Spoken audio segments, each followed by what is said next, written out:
Hello, everyone, and peace of Christ to all of you. Today, our topic is about 6 facts about Islam.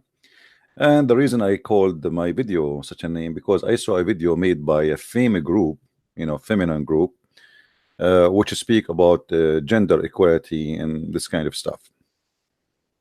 And as usual, all those videos made by liberals are nothing but the hypocrisy and deception. And I don't know even how those people they do that. You see, when we say the word facts, are we talking about somebody said something or something somebody can prove it? When we say facts, are we going to prove our facts because Obama he said so, or George Bush he said so, or because even Christian Prince he said so, or because Muhammad said so, Quran said so? So those people who speak day and night, they want to talk about science, and they don't want to accept religion. Suddenly, those liberals who hate religion, suddenly they are defending Islam, and this is really something I cannot understand. What is this Islam like obsession with those liberals, and why it's making them? What is pushing them to defend Islam? Islam always discriminate women. Islam always put women down. Islam disrespect women. Islam have no right for women. I mean, when the Muslim they say to you, if you watch the video, the video here in the front of me, made by Teen Voyage, what they call it, Vogu, whatever you call it. Ask Muslim girl 6 facts about Islam. No one ever told you. Not a single fact, and the facts are true.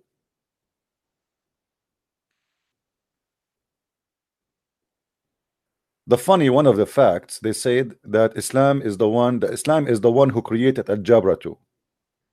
And by the way, this is a big fat lie. Jabir bin Hayyan, the very famous name, which nobody is sure even if he exists or not. According to Islamic books, he was a Sabi'an and he is not a Muslim. And in case you do not know what Sabi'an, go and check the Yazidi and what the ISIS did to them. The Yazidi are, let us say, kind of section of the Sabian. So they lie about everything in those facts, and none of those facts is a fact. And this is supposedly a channel who try to promote gender equality. I post for them there. Jabir, he is a Sabian, not a Muslim, which is called Yazidi, and stop false news. This is how your prophet spoke about his wives, because they say that Khadija, she broke the ceiling of rights. Khadija, she was a wife of Muhammad before Islam, and she was the boss of Muhammad before Islam. And Islam after made women are nothing but women have to be jailed in their rooms. So before Islam, Khadija was a businesswoman. After Islam, who is Khadija? Muhammad, he said the women, the advances and retire in the shape of the devil. So one of you see a woman, he should come to his wife. So in either way, women always is a devil. Women are pure evil according to Islam. But yet this is a channel trying to promote Islam for us and try to present Islam as a good religion. When somebody want to give me facts about Islam, you better give me facts from Islam, not from a girl wearing 7 kilograms of makeup, have 10 kilograms of fake eyelashes, and wearing hijab. And by the way, this is not Islamic, because the Prophet of Islam, he said if a woman she put a perfume, for anyone except her husband, she is a whore. So the one who is promoting Islam for us, they are not Islamic.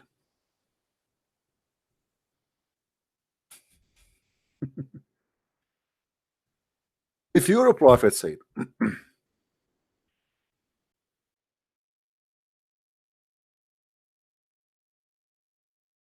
that a woman she cannot show her face, she cannot put makeup, she cannot put perfume, And if she do so, she is a whore. I'm not the one who said that.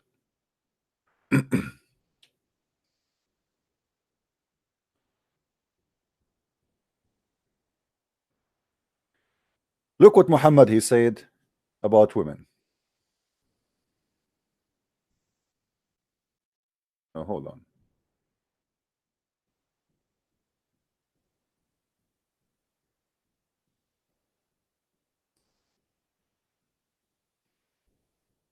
Do you see this?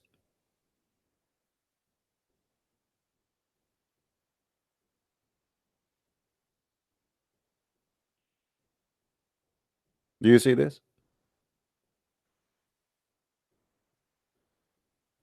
This is what Muhammad he say about women. In different hadith, Muhammad he made it more clear that a woman, she wear perfume and she walk in the street, she is literally a whore.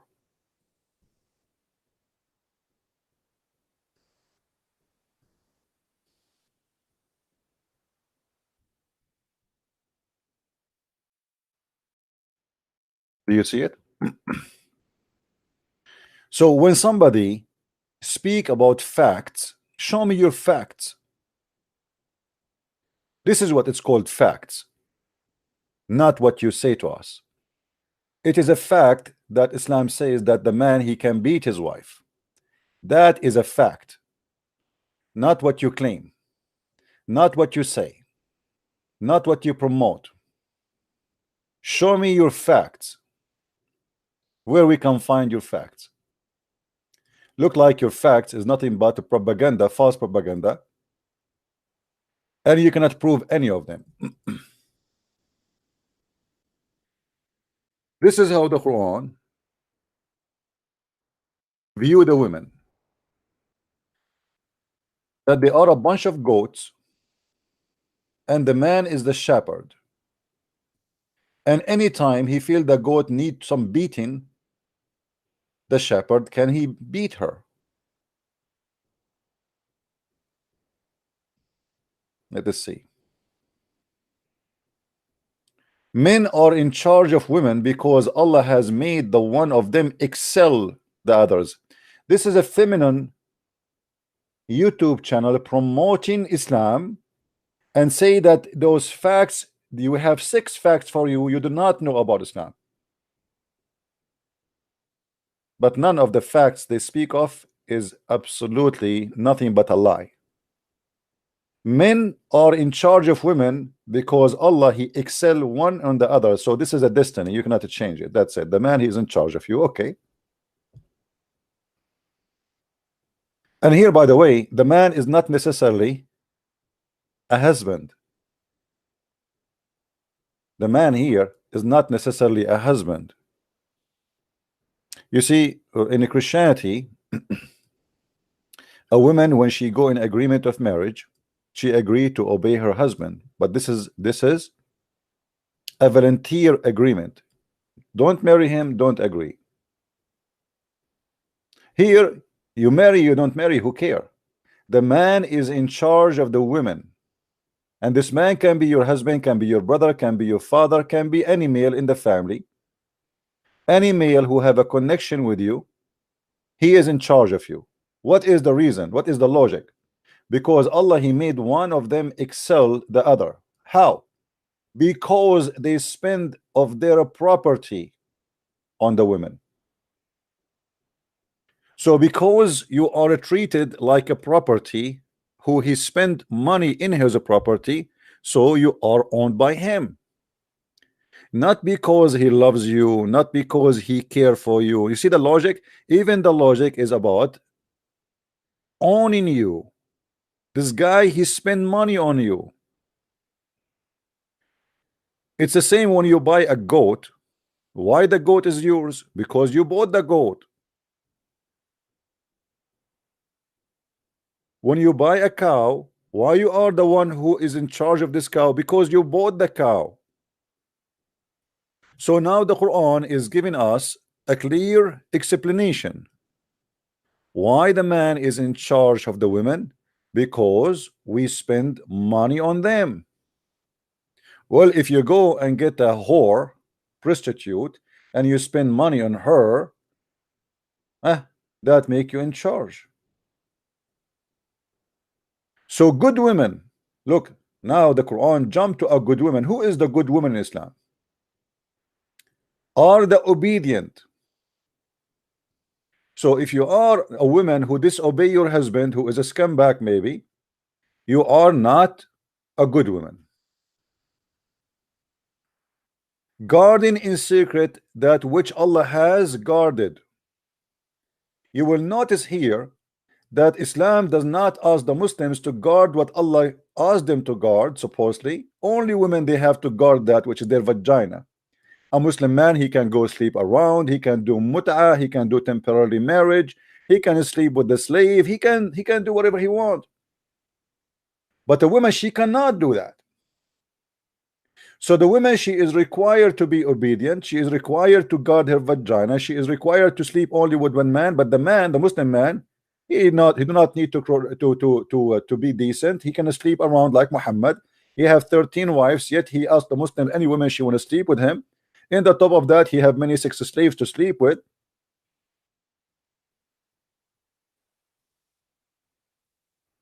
Then the Quran continue. As for those whom you fear rebellion, okay, you fear, what does that mean? Like, you know, your wife, you say to her, make me some tea, and the wife, she said, okay, you know, she give you a tone you don't like. Okay, you fear rebellion. They are not rebellion yet. Admonish them, shout at them, you stupid idiot, I am your husband, you have to obey me, you have to make tea for me, you are stupid, you are nothing, you are garbage. Admonish them. And then if you want, jail them in their rooms. You see, the translation here is not really true. It says here وَهْجُرُوهُنَّ فِي الْمَضَاجِعِ. Jail them in their rooms, keep them in their rooms. Jail sentence. Remember, the Muslim man, he had many wives, so when he give up in one of them as a punishment, he will not be affected. Instead, he had many wives to sleep with, including his sex slaves. And then the solution did not stop here, and discourage them, and discourage them. Somebody saying in the chat they are treated like dogs. My friend, in America, if you beat a dog, you go to jail.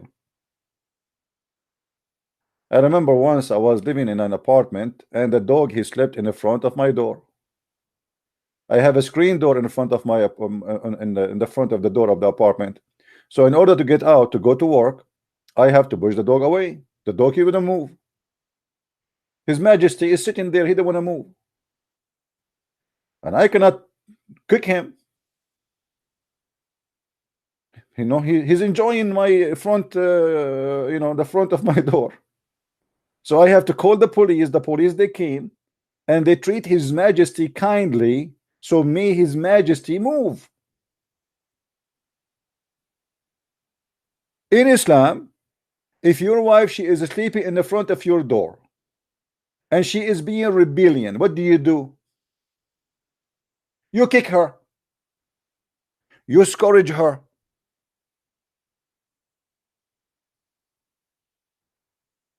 Do you notice how many facts we discover in just in one lines in the Quran about women? Where those facts in this video, the feminine they did make about Islam? Why you are deceiving your women? Why you are deceiving yourself? Why you are deceiving the world? Women in Islam, she is not equal inheritance. Women in Islam, she is not allowed to be a witness in the court. The only time she can be a witness in the case of borrowing money. In case you do not know, if there is 1 billion Muslim women, they witness a crime, their witnesses is not accepted. Women, they cannot be accepted in the court for anything have to do with capital punishment, like death, crime, murder, theft. Women, they are accepted to be witness in certain cases, as an exception, giving birth. Because women, she will be in the room with the women alone, and men are not allowed. So the other women, she can witness that I was there. That's it. And Muhammad, he made it clear why women, they cannot be witnesses. Islam teach that women, they have half a brain. Looked like Margaret Thatcher was a half a brain woman. Interesting.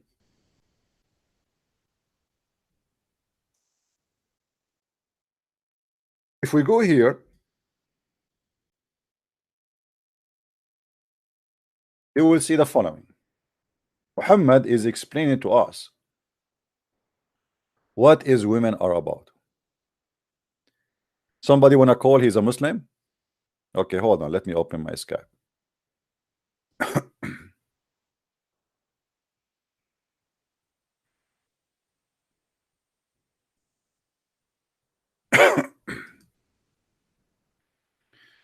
Hey guys, invite your friends. I know it's still early for many people, still at work in USA. And yesterday, I made in the last 24 hours, I made more than 10 hours podcast. So now we are going to complete maybe 15. Let us see. Actually, I'm trying not to stay long, but whatever the Lord He wants us to do, we will do.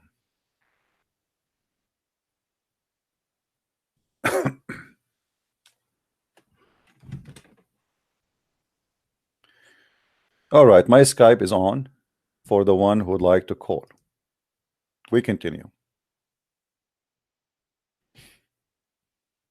How Muhammad present the women for us? Don't call me please unless you are a Muslim. If you are a Christian and you call me, I will hang up on you. Only if you are a Muslim or a Muslim who want to leave Islam, you can call me. Or an ex-Muslim. Anyone else? I will not take your call. All right.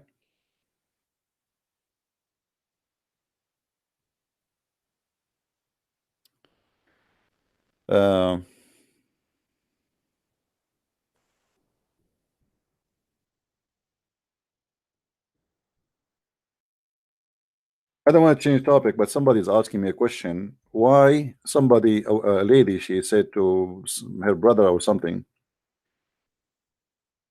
if God is true, why people suffer in this earth? Why not? Why not? Well, like you see, people, they have their own like presentation to God. Because we have God, this means we have to live in heaven, but we are not in heaven. So use your brain for a second. Is it God who discriminate you? Is it God who kill you? Is it God who rape you? Is it God who attack you? Is it God who beat you? It's your husband, or it's maybe a thief, or maybe it's a criminal, or maybe it's your neighbor, or maybe it's your boss at work. What God have to do with this? People are being injustice, and people suffer. You blame God for that? Where is your intellect and what is your intelligence? If somebody right now shot me dead, I will blame God or the one who shot me? You know, people, they have they think God is like a pepperoni. It's like a nipple, and whenever we want to have milk, we have milk. His mommy. God created us. He gave us heaven. We rejected heaven, so we are out of heaven. We are now in earth, and earth is mean. It's mean that me and you, we live in it, and there's bad and there is good. If somebody is bad because he is bad, not because God made him bad. So don't blame God for what is bad around you. That is very naive of you to say. And by the way, people, they remember God only when something happened to them.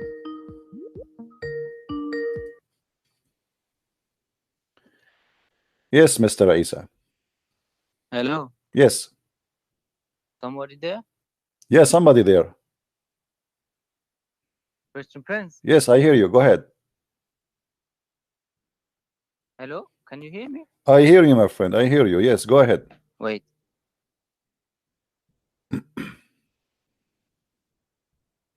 Christian Prince, can you say something? I hear you, my friend. I hear Okay, you. Go ahead. okay. Wait. Just Okay, mute wait, you too, wait. please. You know, I have two phones, and I have one, on Skype, Mhm. and okay, wait. Just hold on, please. We all have patience, okay? No problem. I have a lot of patience.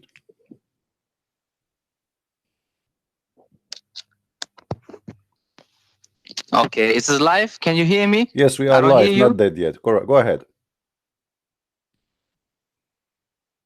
Can you say something? I am talking, my friend. Okay, look like your Skype is not working. Please fix your Skype and call me back. Hello? Okay. Yeah, call me back. Call me back. I'm not going to spend the day saying hello, how are you? Do you hear me?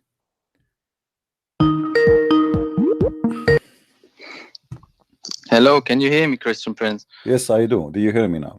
This is me, Isa. Okay, so you hear me? I cannot hear you. I cannot hear you. Please do something. I cannot hear you.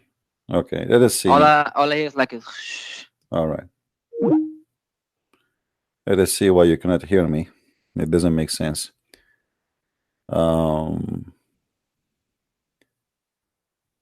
Let us make an audio test.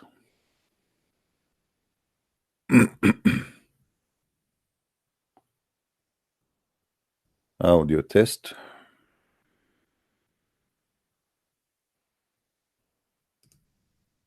Hello, welcome to Skype call testing service. Hello, After hello. the beep, please record a message. Afterwards, your message will be played back to you. All right, his name is Isa and he cannot hear me. What happened? Hello, welcome to Skype call testing service. After the beep, please record a message. Afterwards, your message will be played back to you. I keep calling Allah and he never answer. What is the problem? If you are able to hear your own voice, then you have configured Skype correctly. If you hear this message, but not your own voice, then something is wrong with your audio recording settings. Okay. Please check your microphone and microphone settings or All right. visit skype.com for more help. Thank you for using the Skype call. All right. Let's see. Look like we have a problem here. Okay, the automatically microphone. Let us see. We will use this one. Okay, let us see it again. Maybe this time is going to work. Yeah, I think now it's working.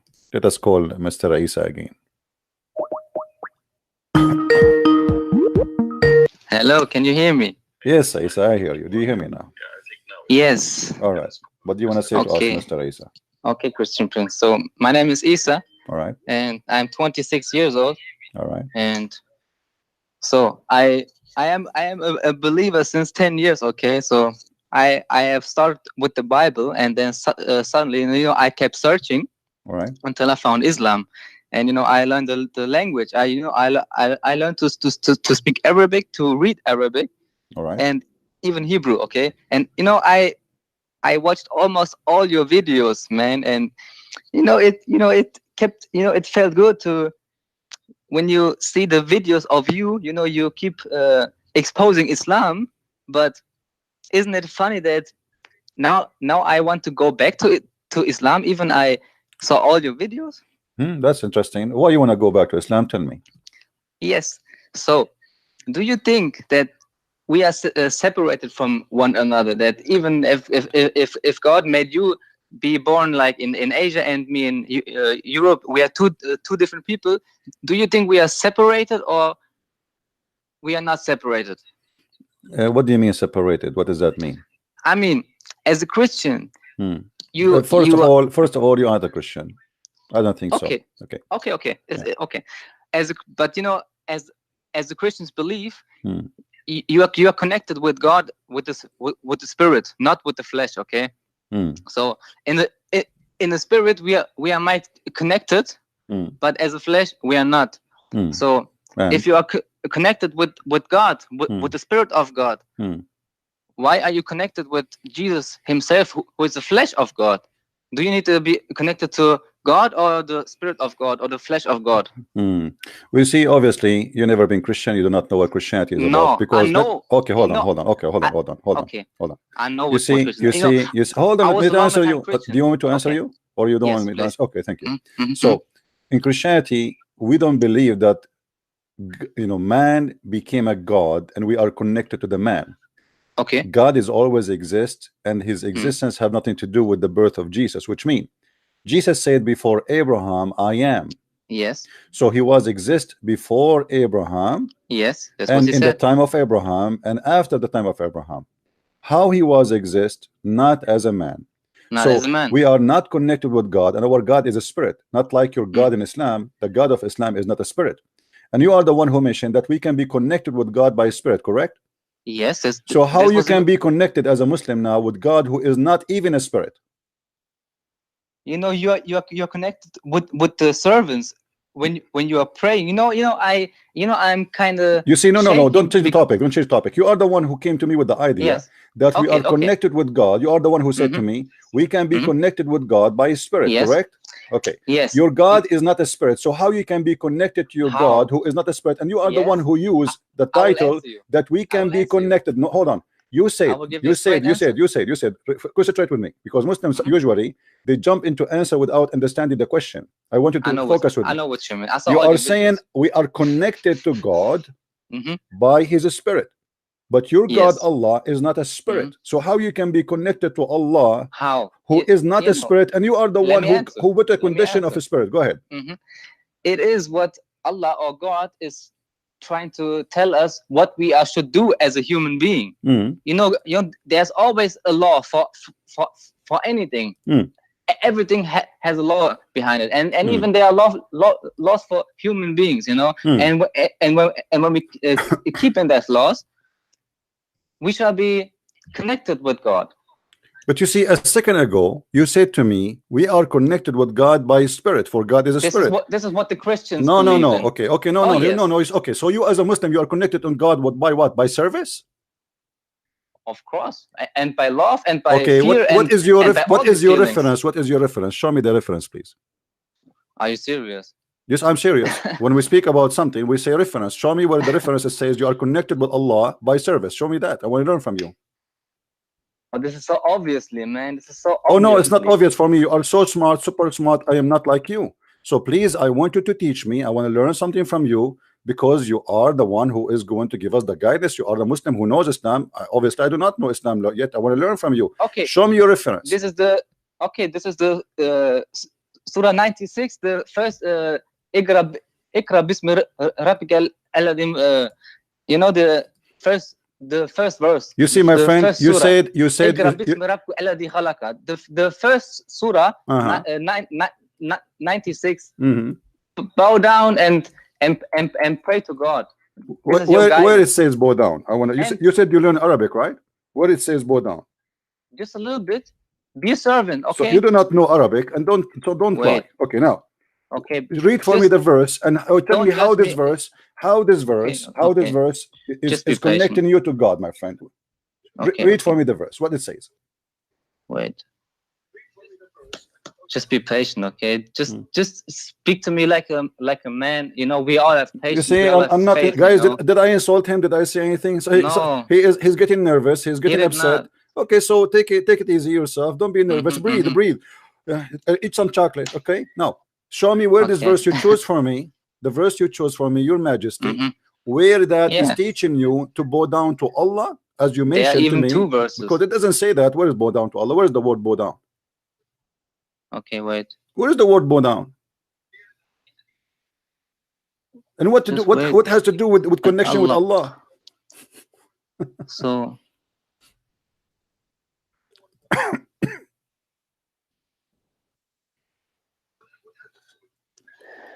Indeed, is love a servant when you pray. He's upon your guidance, all your righteousness. Look like you are reading this chapter for the first time.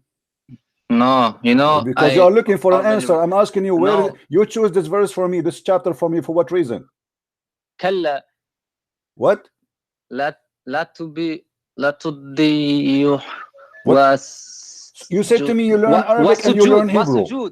What is in Arabia sujud? What is say it? Bow down. Abdul. Say it. Abdul. Say it. What is sujud? Kalla okay, maybe you speak better Arabic than me, but I know the word sujud.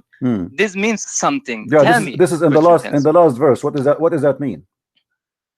Yeah, bow down and be near to your Rabb. Okay, so and Surah Baqarah. This is a book about which let us finish this one first. Let us finish this one first, because you choose for me a verse will prove Islam to be a false religion. How Allah he said to Muhammad read? How Allah he said to Muhammad read? But yet Muslims, you believe that Muhammad cannot read. Explain. It's all explained by itself. There was something who grabbed him. There are something some explanations. What is give me an explanation? I'm asking you how Allah he said to Muhammad. Hold on, my friend. You see, guys. You see. In a second ago, he chose this verse. He is the one who chose it. I'm asking you a very simple question. The first verse there says read. How Allah he said to Muhammad read if Muhammad do not know read? There's one of two solutions. Either Allah is ignorant, he do not know Muhammad, he do not know how to read, or Allah trying to make a miracle. Both of them did not work. Allah he said to Muhammad 3 times read, still Muhammad cannot read. So why Allah? I'm asking you why Allah said to Muhammad read when Muhammad cannot read? When he could not read. There's a funny kind of similarity in the Bible, in the book of Isaiah, where it says, this will be like a book whom you shall give and say read, but he said I cannot read. Yeah, but this is about the hypocrite. But this is about the hypocrites. How do you know this? It says there. It says they are saying it's sealed for us. We cannot understand it. They are hypocrite. Go and read the Bible. It says there. It says that this is about the hypocrite. So are you saying your prophet is a hypocrite man? No. So why you choose that verse in the Bible to compare it to Muhammad's story here? Obviously, you are saying that. Now, secondly, answer me how Allah he said to Muhammad read, but yet Muhammad cannot read. So this is a miracle, It's a miracle. Here we go. I'm going to say to the donkey sing, and the donkey cannot sing. This is a miracle. Amazing. How that is a miracle? This is not possible. How is it a miracle that to say to a man read, and the man he cannot read, and still he cannot read, and he die he cannot read? What is the miracle there? Christian Prince, this is so funny because there are so many verses and so many different things that you can take and then just throw it to me and say, oh, you see, I'm not the one who throw it at you. Don't lie. Don't lie. You are the one. Everybody is my witness. You are the one who chose this verse for me, not me. So you are the one who pick up this verse. You are the one who throw it at me, and now you cannot take it back. You cannot take it. It was your choice. And now I am asking you a very simple question. Listen. Isn't it obvious that you cannot explain a verse? The first verse in the Quran is a mistake. Obviously, it's a mistake, because if Allah is all-knowing, if Allah is God, and he knew Muhammad he cannot read, so how he said to Muhammad read when Muhammad cannot read? What the point? Because he wanted him to read. Okay, here we go. God, he wanted him to read. Was Muhammad able to read after he said to him read? He just heard. What do you mean heard? He cannot read. Jesus, he said to the blind man, see, he saw. Jesus said to the man who cannot walk, he walk. Jesus, he said to the dead man, come from the grave, he come from the grave.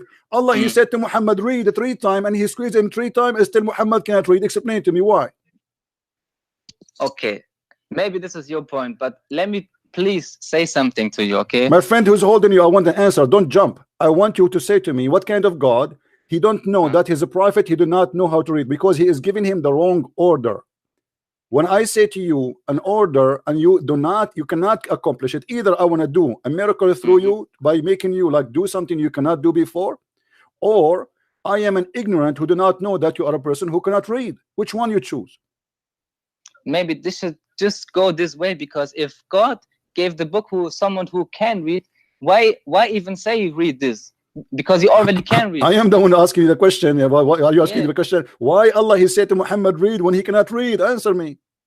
This is for us, man. What do you mean for us? This is for Muhammad. Allah was speaking to a man, one man, not 10 of you. This is the verse was given to Muhammad, and the angel was saying to him read, and this is the angel is speaking what Allah told him to say, this, which means this is not the word of the angel. So Allah he said to Muhammad read it 3 times, squeeze him 3 times. Muhammad still cannot read. What the point of squeezing him 3 times, saying to him read it 3 times, and yet Muhammad is still he cannot read? first of all, I am not a scholar. Here we go. A second ago, you called me and you said to me, I am studying the Bible for 10 years. I am a believer for 10 years. I study Hebrew and Arabic for 10 years. And yes, I'm judging you because you lied to me. You said to me, you know Islam, and you are here going to... Islam. Did you not know Islam? Here we go. A very simple question. From the first verse you gave me, you are the one who chose this verse for me. I am not the one who pick up for you. You are the one who throw it at me. And the first word there exposes Islam to be false religion. Because if God, he knew Muhammad cannot read. The same, the question, why Allah said to Muhammad, read, if Muhammad cannot read? That's a good question. Why do you ask me that, man? Did you decide to leave Islam now after this good question? And you notice that you have no idea what I'm talking about. I have another question for you. Maybe you can bring me back to... So are you saying to me, did you agree that this is a stupid or not? Not yet. Then you have to answer me. Don't jump it. You have to tell me why Allah he made such a stupid decision. Explain me also Christianity to make me believe I don't want you to believe in Christianity. Stay as a Muslim. No, kiss the black stone. Kiss the black stone. Lick the black stone. Listen. You see. Look, guys. Did you hear what he said? Did you hear? Okay, hold on. Guys, did you hear what he said? Did you hear what he said? He said to me, hold on, shut up, hold on. You just said to me, you want me to stay as a Muslim. But when you call me, you claim that you are a Christian. You said to me, you want me to stay as a Muslim now. But when you called me in the beginning, you said to me that you are a Christian who is thinking to join Islam. But now you are saying to me, do you want me to stay as a Muslim? Which means you are a biological liar, like your prophet. You are the one who just said to me in the beginning, you are a Christian who is thinking to convert to Islam. And now you are saying to me, you want me to stay as a Muslim. Do you want me to go back to Christianity? I don't want you to go back to Christianity. You've never been a Christian. You are a liar. And you are a big fat liar like your prophet. Now answer me. Why your God? Why you are trying to avoid the answer? Why your God? He said to him, read if he cannot read. Please, let us speak as adult, mature. And if you don't have an answer, tell me I do not know. Yes, I already told you. Why should I know, man? Why should I know? What do you mean you should know? So why you believe in something you know it's stupid? Because by saying to me I do not know, it's mean you are a stupid person who believe in something you do not know. Yes, because somebody when he believe in something you do not know, you just admitted that you believe in something you do not know. That's mean you are stupid. Do you know how many witnesses there were when the tomb of Jesus were opened? Was by one angel? My friend, it doesn't matter. That hold on. Listen. Let me ask you. How many witnesses? Hold on, just to show you how stupid you are. How many witnesses they can witness from what Muhammad said in the Quran? Okay. How many witnesses they can witness about what Muhammad said about Jesus in the Quran? Is that true? It is zero. Is it zero? For what Jesus did. Yes, how many witnesses? Muhammad, he said something about Jesus. As an example, Muhammad, he said that Jesus, Allah took him to heaven. Okay, Jesus, he created from the bird. Okay, what is the witnesses for that? No witnesses. Okay, so you accept Muhammad with no witnesses, correct?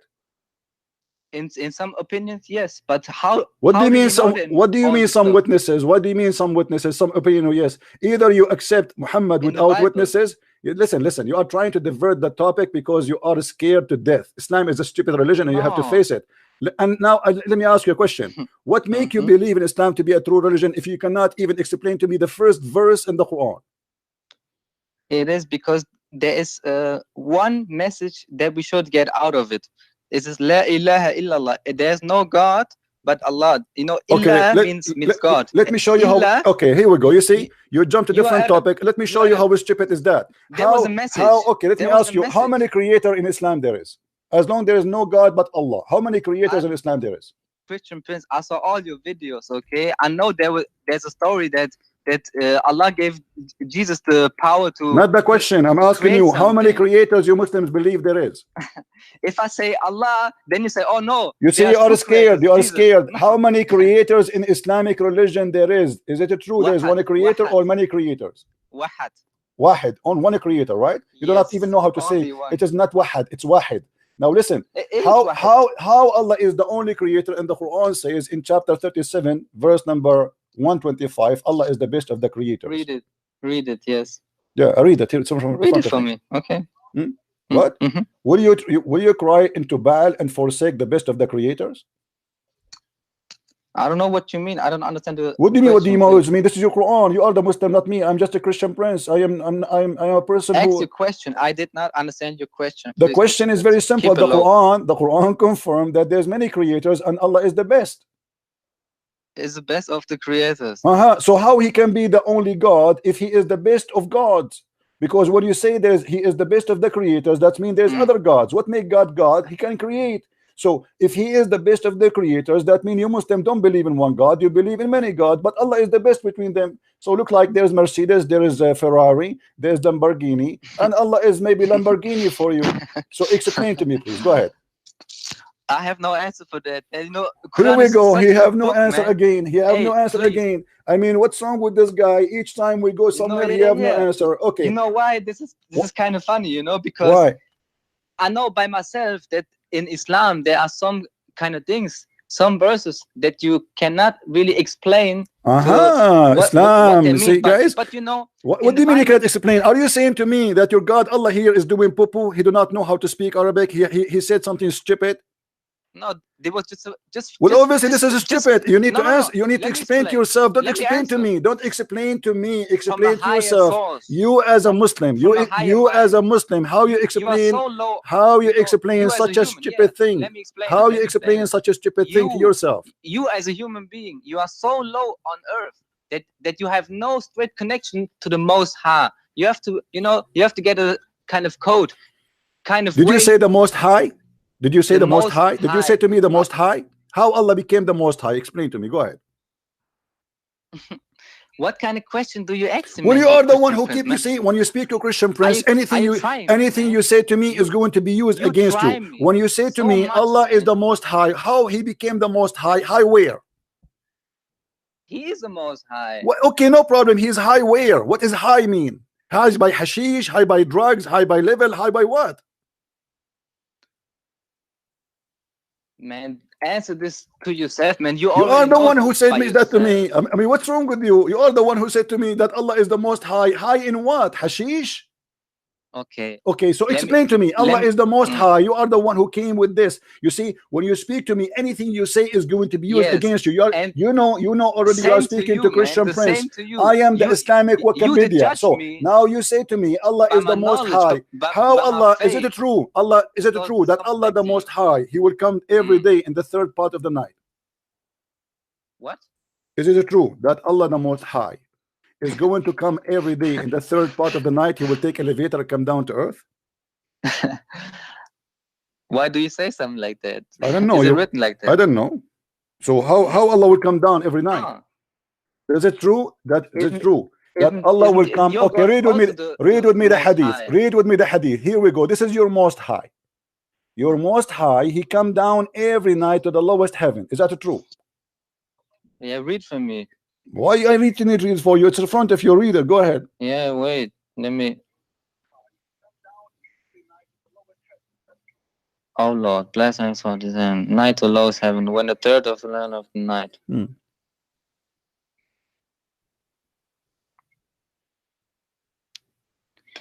You know what? You know what I think?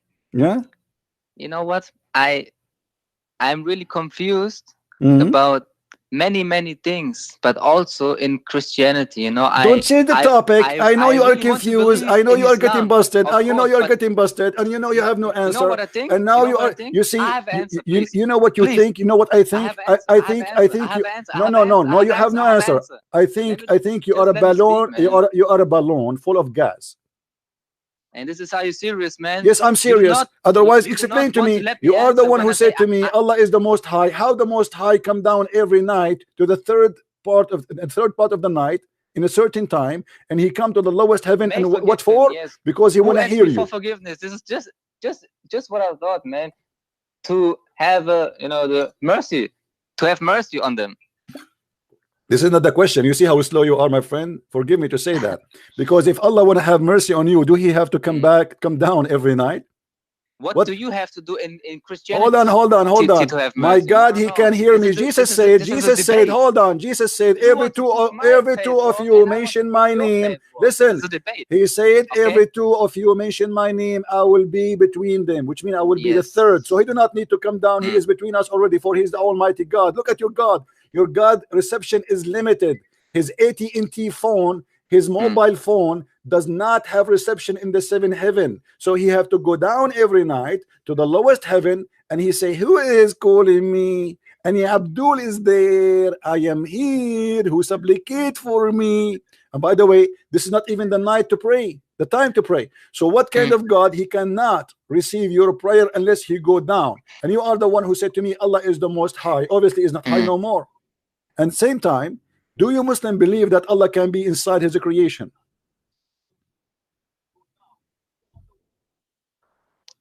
Yes, he can be. This is what I believe, you know. But Allah, he can be inside his creation, so Allah can be inside a cat. I think that God can be everything, man. So why you refuse Jesus to be God? Because he is inside a shape of God, because he's in a form of a man. Why you refuse? Let me tell you why. In the book of Revelation, the last book of the Bible, there's a verse. This is the revelation of John, whom Jesus sent, and God gave the revelation to Jesus Christ. This revelation is not coming straight from Jesus. But this is not what the Bible says. This is the lie, because the revelation you are talking about, even the Quran confirmed that Jesus himself is the Word of God, which became a man, which means hold on, which means according because according to the Quran, Jesus is the walking, talking, living Word of God. I am being patient. I'm schooling you. So Jesus is this is why when Jesus in the Quran is born, right away he spoke as a prophet. Is that correct? Who, Jesus? Yes.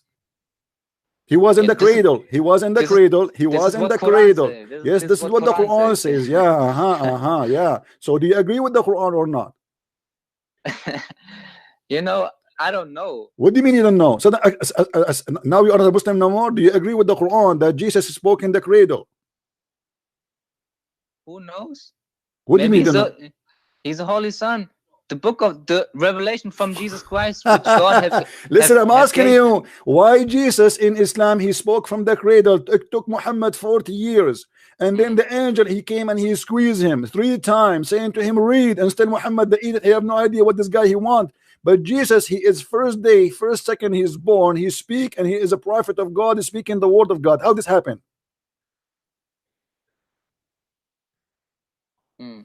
You know how? You know that. You know what I think. If I say you an answer and you prove me wrong, you also want to prove Islam wrong. And when I give you one answer that what Islam teaches me, and you say, "Oh, this is so stupid." You never gave me any answer about Islam since you call me until now. Each time you give me something, you say, "I do not know."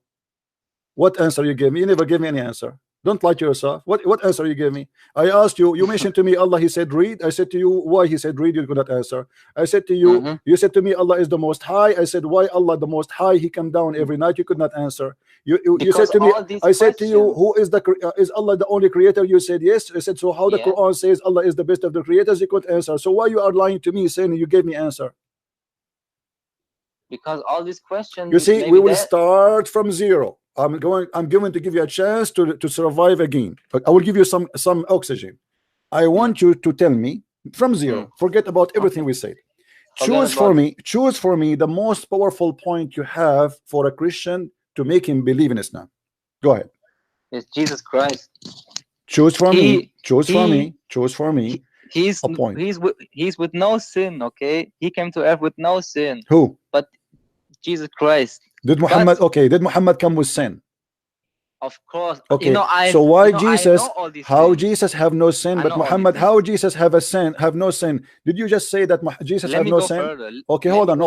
You just said in my heart, man. Before, I'm still a Christian, but I don't want you to be. Don't tell me I'm still a Christian. You are not. Listen. Okay, You just say Christian Prince. This is over now. You don't want to be. Yeah, this is over. I'm going to burn the lives of you. I will burn the lies out of you. You just said, you admit it. You admit you don't want me to be a Christian. Okay, go get lost. I don't want you to be Christian. For sure I don't want you to be Christian, because to be Christian you have to be decent. We don't accept hypocrite, liars, and the scam.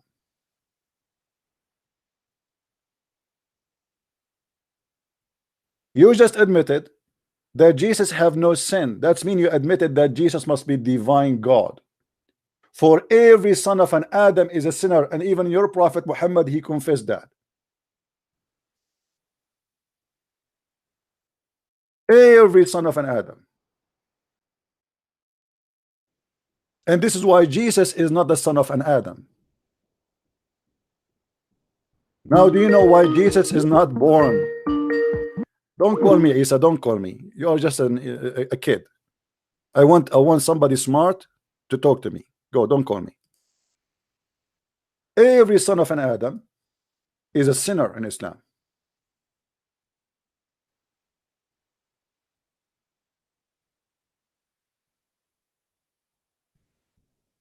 Except Jesus. Because he is not the son of an Adam.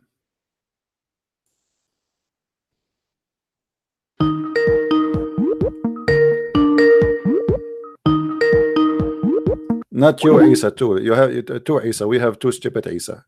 I don't want, look like the ones who their names is Isa are stupid by birth. I don't want kids.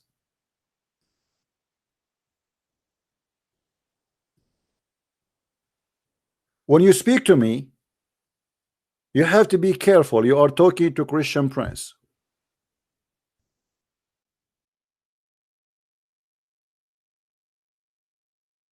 If you do not know what does that mean,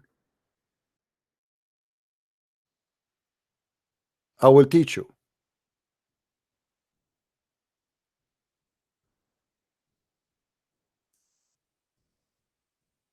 You have the most stupid religion, and yet you claim that you know. And the second we ask you a question, oh, I study Hebrew. Yes, like Muhammad Hijab. Elijah mean God is with us. Allah he pray for, he don't pray to.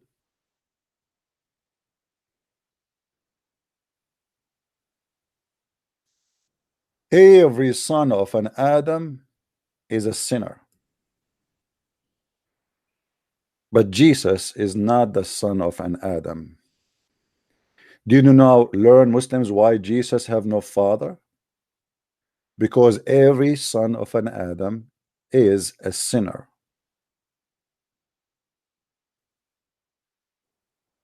And you just admitted that Jesus has no sin, which means he is pure divine, for only God have no sin. Muhammad have a sin, everybody have a sin, I have a sin, you have a sin, but Jesus does not. And yet you say to me you are a Muslim. You have to be mentally ill to go against your own ideas. You say to me Jesus is not a sinner, Muhammad is a sinner, everybody is a sinner. Of course Muhammad is a sinner, but Jesus is not a sinner, so why you follow Muhammad anyway? Let us say, for the sake of argument, Jesus is not even God, not divine. If we have someone who never commits sin and we have somebody who is full of sin, which one we should follow?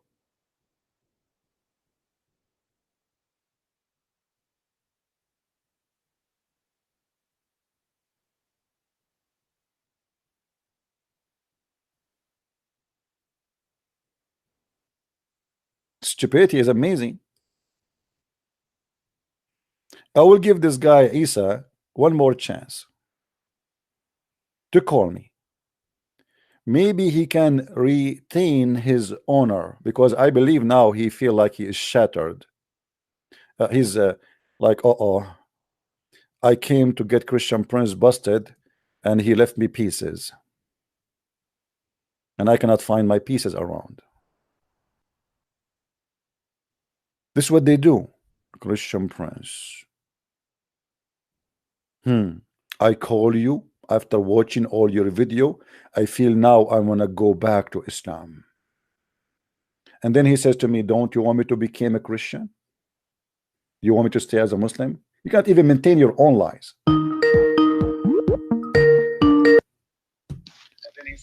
Yes, Isa. What do you want to say to me? What do you want to say? Yes. Okay. Let me please say one thing. Believe me when I say I did read the Bible when I was 16 years old.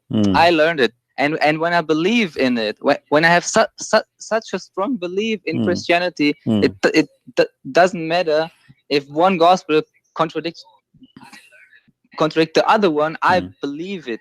No, there's no contradiction. First of all, this is not true. There's no contradiction. There's there's no contradiction. No. You see, I'm not going to waste my time. There's tons of articles answering every question about what people they call contradiction. Secondly, maybe there are also contradictions in the Quran. No, don't matter. No, this is not the topic. You see, you are changing the topic now. You see, when somebody says contradiction, you don't even know what contradiction is about. You don't even know what contradiction is about. You see, we have answers for all what you call contradictions. After the I have listen. We have a brother. Hold on. You see here, I have a special case. Hold on. Read it for me. Hold on. Read it for me. No. Don't waste my time. Don't waste my time. Don't waste my time. I want to take your time to make me a Christian. I don't want to make you a Christian. I want you to stay as a fool, because if you became a Christian, I will laugh at who? But this is sad, you know. This is sad. What you can do about it? I don't want you. I want you to stay as a Muslim. So now you call me. I want you to make me a Muslim. I want you to show me why you are a Muslim. Today, you are trying to avoid. You have first of all, you are lying. First of all, you are lying that you want to be a Christian. Yes, you are lying because you said in the beginning that you are. Don't call me. Listen. I did not call you, man. Did you call me? 26 years old, did you call me? Did you call me saying to me, I was a Christian, I'm thinking now to convert to Islam when you called me in the beginning? Yes. Okay. Then after 10 minutes, you said to me, why you don't want me to become a Christian and you want me to stay as a Muslim? So why how do you just say to me to stay as a Muslim? Yes, so why you said to me in the beginning you are thinking to convert to Islam, and then you say to me, do you want me to stay as a Muslim? You said that. You are the one who said that. It's recorded. Do you want me to stay as a Christian? And you said no. You said to me, do you want me to stay as a Muslim? You said to me, you want me to stay as a Muslim. I can reward the video and everybody will laugh at you. Okay, don't worry. Maybe we can hear it later. But yeah, don't worry, be happy. Now let us go back to zero. I will give you a chance. Yes. I want you to show me one proof that Islam can be from God and Allah is God. Go ahead. Show me a proof. Anything you want. Choose. Your choice. Please mute YouTube. Mute YouTube so we do not hear our voice twice. Wait. Go ahead. You want to give me? You said I shall prove that Islam is the right religion. No, give me any reason to make us believe as a Christians. You see, I'm trying to give you a chance to present your point. Choose something very powerful, something you think no Christian can explain. It's so amazing. Something you think is the best way to invite us to Islam. Go ahead. Okay, I can answer this with maybe this little tiny thing. You know, I saw one of your videos, and I don't know if it was from your videos, but you made an argument that you said, when I have a black phone or a blue phone, and I will show you this blue phone, and I will ask all the people, do you believe this is a blue phone? They would say yes, and I say, if I ask the second question, do you know this is a blue phone? They would say yes. But there are a kind of difference between knowing and believing. You know, I told you, when I was a Christian, I really believed. You see, my friend, first of all, I don't know what are you talking about. What the blue phone, what the black phone. I never used this. No. I don't want to understand you. Don't waste my time. Don't waste my time. If you're not you see, I have hundreds of people are listening. I want you to explain to me.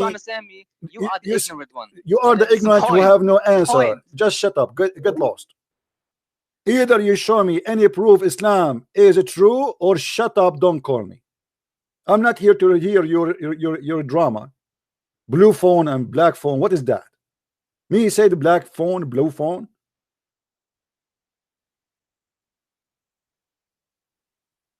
I say to you, show me any proof that Islam is from God.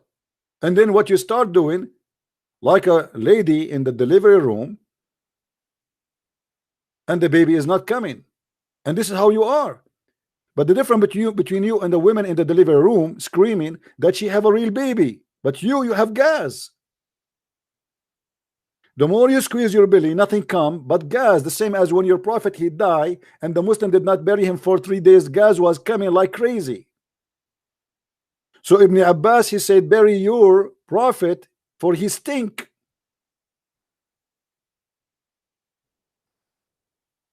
Don't call me to give me a speeches. Here we don't give speeches. Proofs, reference, details. Anything else is a joke.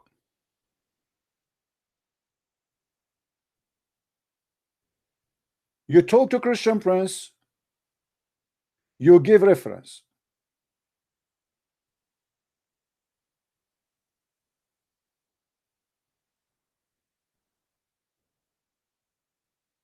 The stupid chat you do it with Muslims. You go to a Muslim channel, Assalamu alaikum, wa alaikum assalam. Brother, the Prophet, peace upon him, everybody says, Allah. The Prophet, he said that the best of you is the one who is good for his family. Was Muhammad the best for his family? Is it his family in the Quran? They have a strike against him because he was unjust. Was Muhammad the best of his family when his wives they ask him to be fair and treat them equal to Aisha? And then Muhammad he said, don't hurt me in Aisha, I never received Quran except in the panty of Aisha. I can give you a lecture about being best to my family, but I can be the worst to my family. That's me. Muhammad is a hypocrite man. Assalamu alaikum wa alaikum assalam. Brother, do you know that the most popular name, brother, is the name of Muhammad? Because you are an idiot. I will never call my son Muhammad because that means that you are calling your son God. The name Muhammad means the praised one. If you Muslim believe in one God, how you accept even Muhammad to be called Muhammad? The second you call him Muhammad, you are calling him God, because Muhammad means the praised one. If you Muslim follow a man, his name is the praised one. Who is your God then? Who is the praised to?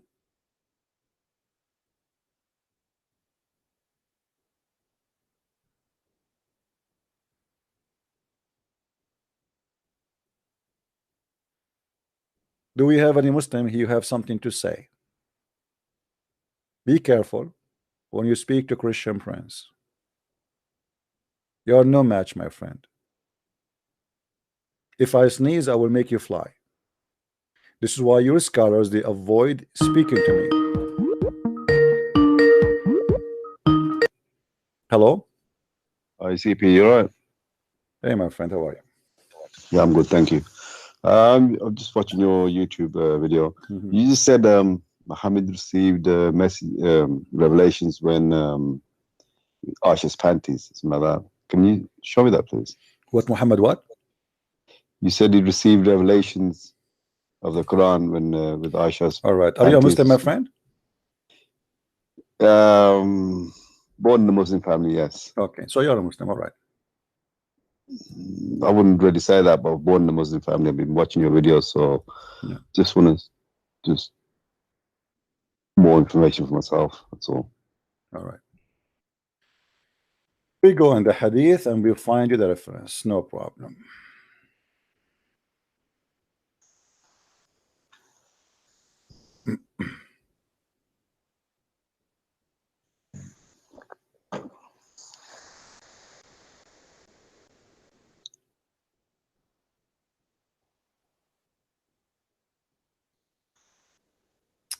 All right.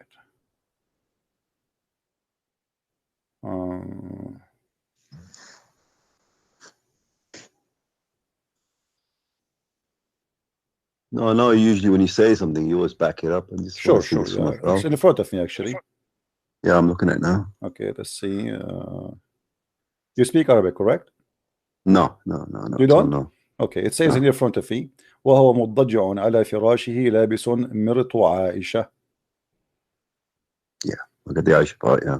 So?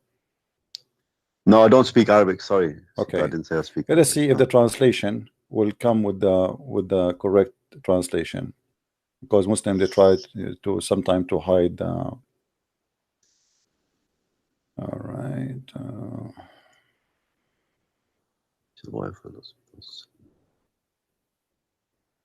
Yeah, see, in the whole translation, the thing does not even appear. Okay. Here we go. Read it, this one as an example. This one, I shall report it, yeah? The word prophet. He said Fatima to the prophet. Fatima to the prophet. Had permission. Was wearing wool dress. And she came in, she said, your wife sent me to ask you. Okay, wearing a wool, oh, okay, he's wearing a wool dress. He must be pretty with that dress. Wool dress in the Middle East. I mean, I don't just don't you really know, understand. yeah. Anyway, you see, this is the Muslim translation, and it's not really. Murt is not necessarily a wool dress, but it is a women clothing specifically, and you know, there's many references clearly that this is only women clothing. So why a prophet of God he wear women clothing? No idea. No idea. All right. Anything else, my friend? No, thank you very much, CP. I All appreciate that. Okay, I advise you to leave Islam, my friend. Islam is not good for you. You sound smarter than, you know, smarter to be a Muslim for a second. No, like I said, I was born in a Muslim family, and just it's really scary.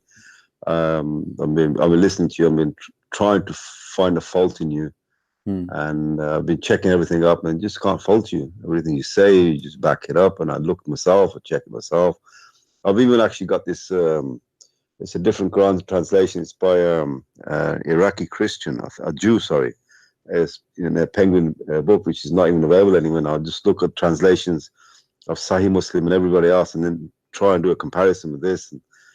And everything you say just matches up, and just it's really scary. This is honestly, I just yeah. The thing is, the Muslims. This is why the Muslims they don't want to debate me, because you see, I don't say things if I cannot prove it. I don't make a claim, because anyone can make a claim. Correct? You can make a claim. Anyone can make a claim. But for me, I say something like, here we go, without you surprise me, says, okay, show me where it says that. In a second, it took me maybe a minute or two to show you the reference, right? So yeah, I don't say things without proofs. Same time, I am not like, you know, this is why the Muslims are scared to debate me, because they have very little knowledge. And even the one who have a lot of knowledge, actually the one who have too much knowledge, he is the one who will be scared of me most, because he knew how I can switch things upside down in him in anything he say. You notice the Muslim who called me, I was asking him from what he said to me, not what I said to him. He said to me, he said to me, Allah is the most high. He said to me, Allah the most high. I asked him, I hit him with a question, he have no answer. He said, Allah, he gave him the first verse, read, he don't know how to answer. He said, Allah is the creator. I said, okay, how is the best the creators? He have no answer. So a Muslim always is terrified. He is a Muslim, he's a strong Muslim, as long you don't ask him details. The second you ask him details, he is in trouble, because Islam is the most silly religion. Well, I remember your debate with somebody from Al-Azhar University, and he just ran off, like, you know. The thing is that when you get people who fourth time he ran away. Fourth time. Yeah. I mean, what I've noticed, right, every time you speak to this is what upsets me, but when you speak to I'm just waiting for somebody to actually answer you. When you speak to somebody, ask them a question, and they just start giving you jackanories about something else, and then they never answer the question that you ask them. They, you know, you ask them if is it dark outside, they'll start telling you, oh, it was summertime, blah blah blah, and they still won't answer that, and then you keep saying that, and that confuses me. Nobody's actually managed to answer you properly. Like, you know, maybe you can help us. Maybe if you know somebody, he claimed to be a scholar, tell him, why you don't come and call this guy, you know, please come and get him busted. This guy is really a problem, and we want you to call him and do the jihad. I don't think nobody's gonna call you. CP, you take care. Thank you very much. If I have any more questions, I'll keep watching you. You are welcome, my friend. I advise you to denounce Islam as soon as possible, and invite you to accept my Lord, the Messiah, as your savior, my friend. So I take this opportunity to invite you before you hang up, and it's up to you to accept or to think about it or to refuse. It's up to you. No, I do believe in Jesus, right? I do believe in very, very strongly, but I just want to keep watching you. I mean, I don't believe in Muhammad. All right, no problem. That's good. I'm so happy that you decide to leave Islam, obviously. Correct. Thank you very much. Thank you very much, Steve. Take care. Take care. See, this is why I say to you, you know, sometime some of you make a comment against Muslims, and I say, don't ever hate Muslims. Muslims are poor people, need our help. The one who called me before, this gentleman and this gentleman who just called me, I feel sorry for them to be Muslims. But if you want to bring someone out of the of darkness, you will not do that by calling him names. Show him proof, show him reference, and he will be shocked. The same as the guy who called me, he was so excited 15 minutes ago when he called me. He was very excited. He thought he got something. Oh, Christian Prince, I was watching your videos and I almost watched them, all of them, and now because of your video I think I want to convert to Islam, which means he's lying because he's a Muslim already. But less than 30 seconds after, he regret calling me.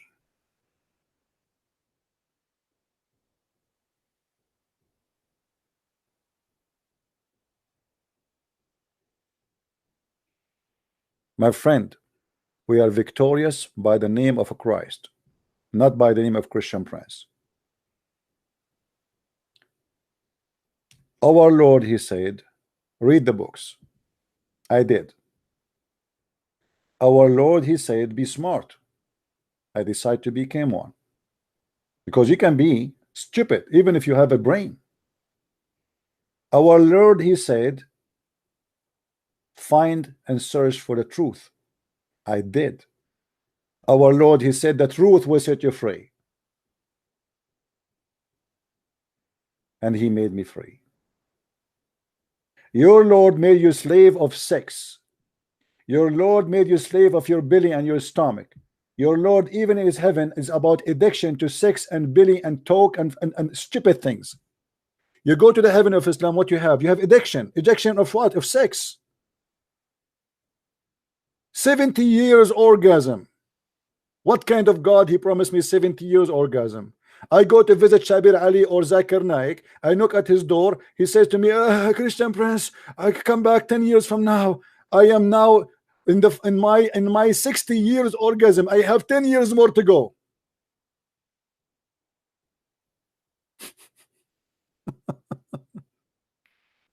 When they asked Jesus about heaven, he said he and she, they will not get married, which means you will be free like angels. He and she, they will not get married. They will be the same as angels, which means you will be free from slavery. What is the slavery we have in our life? We have to sleep. We get sick. We need to eat. Eating is not just, maybe you enjoy eating, but it is a must. It's not really a choice. I wish I don't eat. Truly, I wish I will never need to eat. I wish I never need to sleep. When you live 60 years in your life, you slept 20 years already, which means 20 years of your life is gone. So in the heaven of Jesus, you will be free. You will not be sex addicted. You will not be food addicted. You will not be, you get your freedom. In Islamic heaven, you became more addicted to slavery. In the top of that,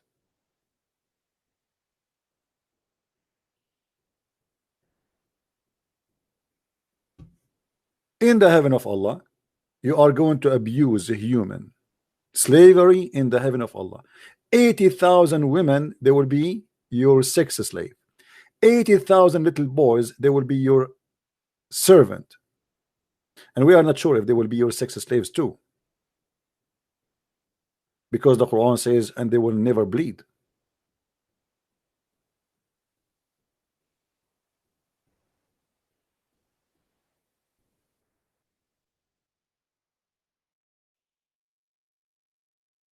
How Islam can be a religion in any mean, in any way.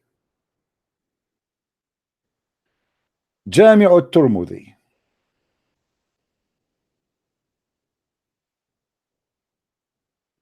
And for sure, this hadith is da'if. Anything will make Islam look like stupid.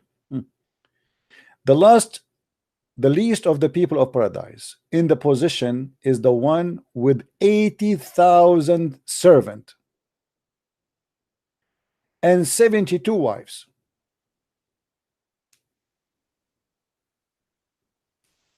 80,000 servants. What I would do with 80,000 servants? In the heaven of Allah, there's no laundry. You don't even take a shower. You never sweat. You never get dirty. Your clothes never wrinkle. Your clothes will never be ruined. You will be wearing a green silk forever. You don't even change your panty. If you wish, a food is going to be in the front of you. So what servant for?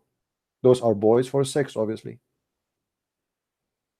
80,000 little boys, 72 wives. This is the lowest reward of a person he go to heaven. The lowest.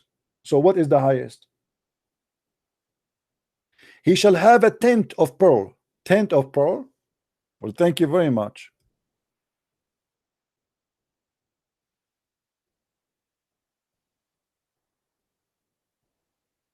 And this tent is full of cardamom. Cardamom?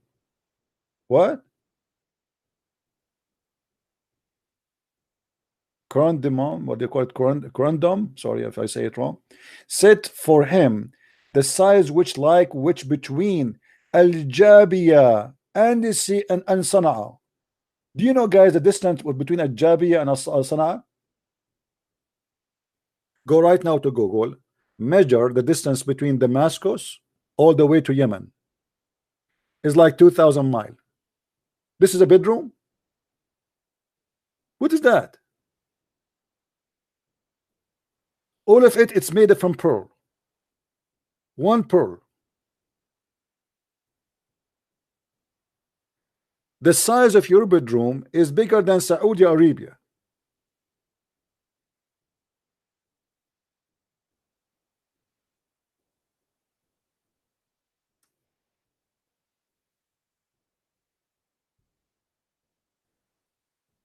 This is Islam, and this is a religion.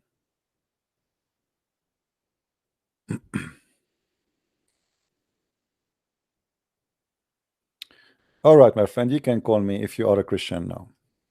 We said before only Muslim they can call. If a Christian wanna call me, but please be sure that your questions, is important. Not, don't give me questions are really, have nothing to do with what I do.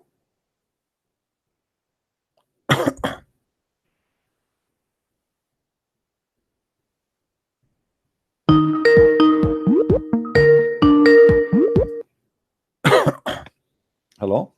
Hi, CB. Hey, how are you? I'm fine.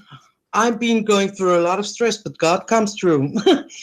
I was wondering because I was debating with a Muslim and he accused me that I should not become a scholar because he said there's a high price for being a scholar, right? And I remember somewhere I've seen a hadith saying actually that it's also dangerous for Muslims to try and lift themselves up to be scholars. Do you know that hadith? Well, you see, Islam is a box of stories, so I don't know what exactly you are trying to make me pick, pull for you, because there's tons of stories about that. But the Quran said it clearly that there's no scholar in Islam. There's no scholar in Islam. A scholar in Islam is someone who say I believe, not someone who knows. So the Muslim who told you about a scholarship to be a scholar, this is a joke, because in Islam the Quran confirmed to us that there's no scholar, and the only one is called people of knowledge is those who say we believe, not the one who say we know. In chapter 3 verse number 7 it says the following: it is he who has revealed to you, etc., descriptions, blah blah blah blah blah. And then you will see here it says, and those who are sound instruction, they say, or which means those who have knowledge, they say we believe therein. If you go to the interpretation, you will see that a scholar in Islam is not someone who knows, it is someone who say we believe without knowing. That is a scholar. Otherwise the Quran says clearly that a huge part of the Quran nobody knows what it means save Allah. So how you can be a scholar in a something, even the God who said that, he himself saying, you cannot explain what I'm saying. Because it's stupid. Okay, well, maybe the word isn't scholar then. Maybe that's the English translation. Maybe if you can get me the hadith, so can I get the you know, yeah. That's my problem. I can't. Maybe if you can get me like a, I don't know, like you have to. You see, my brain library. You have to hit the bomb, and then now you did not hit anything. Sorry. It's all right. Well, anyways, I will try to dig deeper. Maybe some of the listeners have heard this as well, so maybe they know it. Yeah. Well, you know, there's tons of hadith, because I'm not sure really what exactly the point is. Something that there is some judgment if you want to be like a scholar of Islam or a teacher of Islam, that you will be judged if you put yourself up over the scholars or something like that. And I just saw it one time and I forgot to take it down because, hey, that was interesting. Like, okay. Well, we will see if we can get something in the memory to remember something have to do with what you said, but I don't really recall anything. No, I've only saw that one time, so I was just like, maybe. All right. Yeah. I had to try putting my ball in one bowl and check. Maybe CP knows. Well, okay. It's not about maybe. It's about you don't present to me. You know. Maybe you understand the hadith wrongly. Could be, but I was just, when I saw it, I was like, hey, that's the same thing about that you will be judged if you want to be a teacher in Christianity. And it's just like, why can't I remember it now? So yeah, well, I will try again and again and again, see if I can find it. If I find it, I will text it to you on Skype. All right, no problem. Another thing I want to ask you, I'm going to do a Danish blog. Is it okay if I translate some of your stuff and write it up? Always translate whatever you want. You do not need to ask me. No, but it's just because I cannot put videos on that blog. But if I type down what you do in some of your videos and type it down in Danish and then refer to you, would that be okay? No problem. Thank you. I just wanted to make sure before I start doing it. All right, no problem. Okay, thank you very much, Sibi. Thank you. Have a good evening. Take care. Bye-bye. Bye-bye. You see, Muhammad, he mentioned many things about learning and about supposedly knowing. But how Muhammad himself can speak of somebody to be a scholar if Muhammad himself could not explain what he himself is saying? There is nothing in Islam is called really a scholar.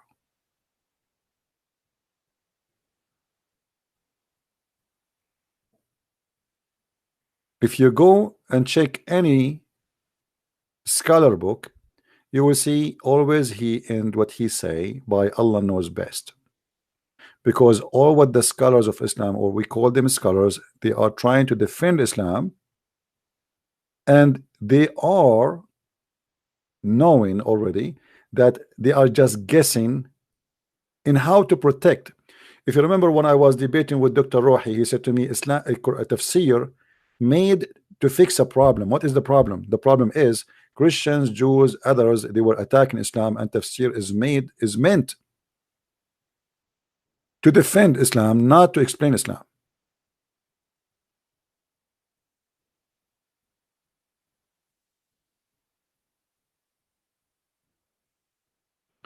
One of the hadith Muhammad, he said about those who have, let us say, or the one you call them scholars. I don't know if I can find. This website doesn't have anything. Yeah. Well, the problem is if you want to find things which is not in English, it's useless for you. Obviously, Islam do not need scholars, because scholars can destroy Islam. A scholar in Islam is someone who say he believe, as the verse in the Quran says, not someone who explain Islam, because nobody can explain it. A Muslim, he have all the time, they call him a scholar, like example Ibn Kathir. He have tons of pages explaining to us things which is funny and stupid. And the more he explained, the more he made us laugh at Islam. So what the purpose of this scholar? At his time, this person, he wrote a book, and at his time he sound like he is smart to the people around him. But in our time, he sounds stupid for people in our time, because now people, they knew better and they will not accept the garbage they have there. If we go to Ibn Kathir, which is a big scholar in Islam supposedly, who is a lot smarter than other scholars of Islam, because simply for very simple reason, he is a person who live in Syria, not a person who live in Saudi Arabia. And because of that, that gave him advantage to be surrounded by people a lot more educated. But yet when he explained to us anything in the Quran, you will die laughing.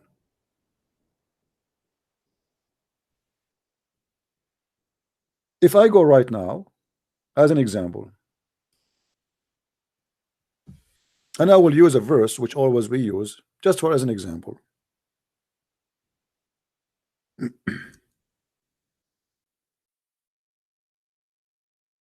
If we go to chapter 80, it's chapter 86, verse number 6 and 7, where it says that there's a gushing fluid that issued from between the backbone of the man and the ribs of the women.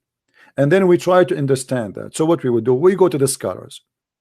The scholars, they make it more horrible from what it is, because the scholars now, they got Allah busted, they got Muhammad busted, because simply it says there that the Quran saying the following. So what the Muslims today they do, they try to escape the scholars, say those scholars at that time they have a wrong understanding. The Quran should be explained based on today. So now we have to change the meaning of the Quran, upgrade the meaning, fabricate a meaning which is not there. So Ibn Kathir was a scholar yesterday is not a scholar. Al-Jalalain was a scholar, today is not a scholar. All the scholars of Islam suddenly became no scholars. Who is the scholar today? Zakir Naik? Shabir Ali? Who are the scholars? The Muslim, they decide to dump all their scholars because their scholars, they brought shame for them. When those scholars like Ibn Kathir, they wrote their interpretation at that time, they are not under the threat. They do not need to say, oh yeah, you know, okay, they are defending Quran, yes, but they are not under the threat of others. So they do not need to be somehow hypocrite, extreme hypocrite. The Muslim today, they practice hypocrisy. They knew what the Quran says, but in the same time, the second you say to them, let us see what your scholars say, they don't want that. If you remember a few days ago, a guy, he said to me, let us see what the scholars they said. So I said to him, do you accept what the scholar says? He said about this one, yes. This I said, do you accept him as your scholar? Yes or no? Do you accept everything he said? He said, no, only about this verse. So what the Muslim they do, they choose their candies. Oh, the scholar here, he was right, but in the verse after it, he was wrong. So how he is a scholar and you are not, but you are the one who decide he was right or wrong? How we being called a scholar if he is not a scholar?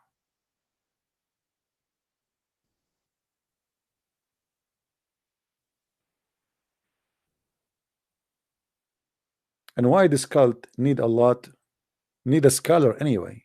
I mean, why this God? You see, the Muslim, they say to us that the Quran have an amazing, powerful language, which I find very funny and very stupid to say. If you go in the Quran, you will see the Arab are making fun of Muhammad, saying we can even do better. The Arab were not amazed, they were amused of his lies.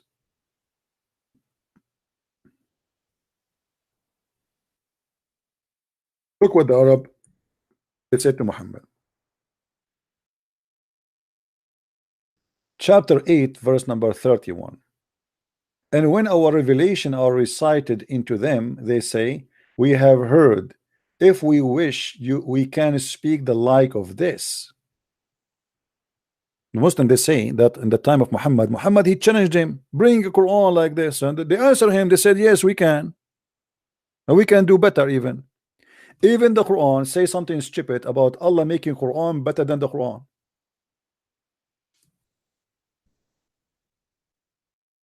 Have you ever heard of a God, he will write Quran better than his Quran? Well, let me introduce to you Allah. Chapter 22, verse number 52. Never we send a messenger or a prophet before, but when he recited the messenger, Satan, he proposed satanic verses.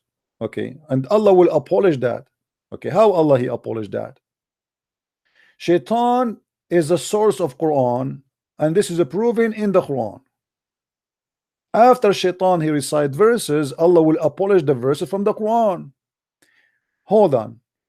How we know that this verse itself is not from Shaitan himself? As long you agreed that Shaitan he provides satanic verses to Muhammad, as we see in the verse, and he make Muhammad speak satanic verses. How we can confirm that this verse itself is not made by Satan to make us relax?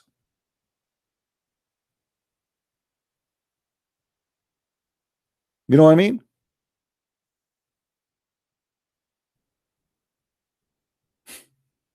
You just confirmed to me that your prophet he received satanic verses. You go to different verse in the Quran, you find the Quran making more poo-poo as usual. Chapter 2, verse number 106. Nothing of our revelation do we abrogate or cause to be forgotten. Hold on. Allah is causing the Muslims to forget the Quran. Why? What is the purpose of this causing to forget the Quran? I thought the Quran is the one who make you forget things. Sorry, the Shaitan. The Shaitan is the one who make you forget the word of God. The Shaitan who made you forget the teaching of God. The Shaitan who made you forget to pray. The Shaitan who make you forget to do the good things. Now, is forgetting Quran is something good? And look what the verse says. But we bring in place, between two brackets, one better or like therefore. What the heck? Look at this madness. Allah will make you forget Quran and he will make something better. Have you ever heard of a stupid idea like this? So I made my many books, and now I decide to make better books. So what I will do, I will make you forget all my books, because obviously it was maybe not very bad. What kind of God he make a book and then he regret making the book, and he says he will make something similar or better? And look how stupid the story here. What do you mean something better or similar? By the way, the translation here is not accurate. Let us try to find better translation.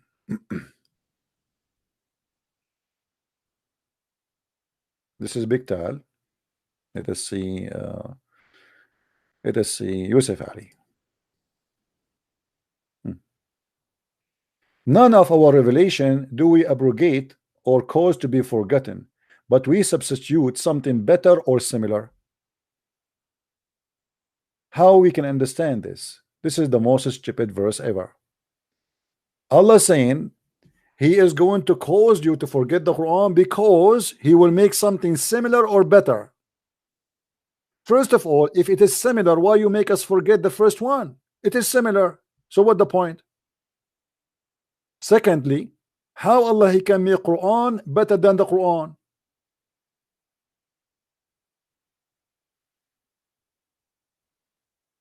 Any Muslim can explain? Look like Allah he went and he took some Arabic education, and now his Arabic is getting better, so he will make you forget the Quran because he was going to make something similar or better.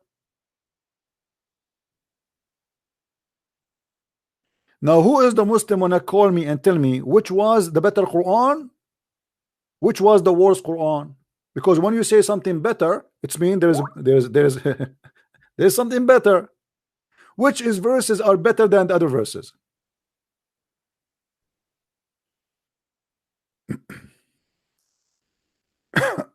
Any Muslim?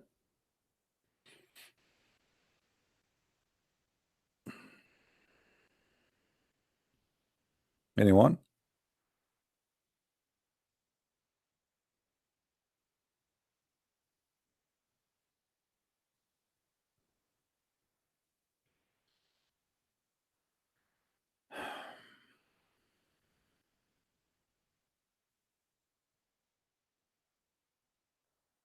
Any Abdul?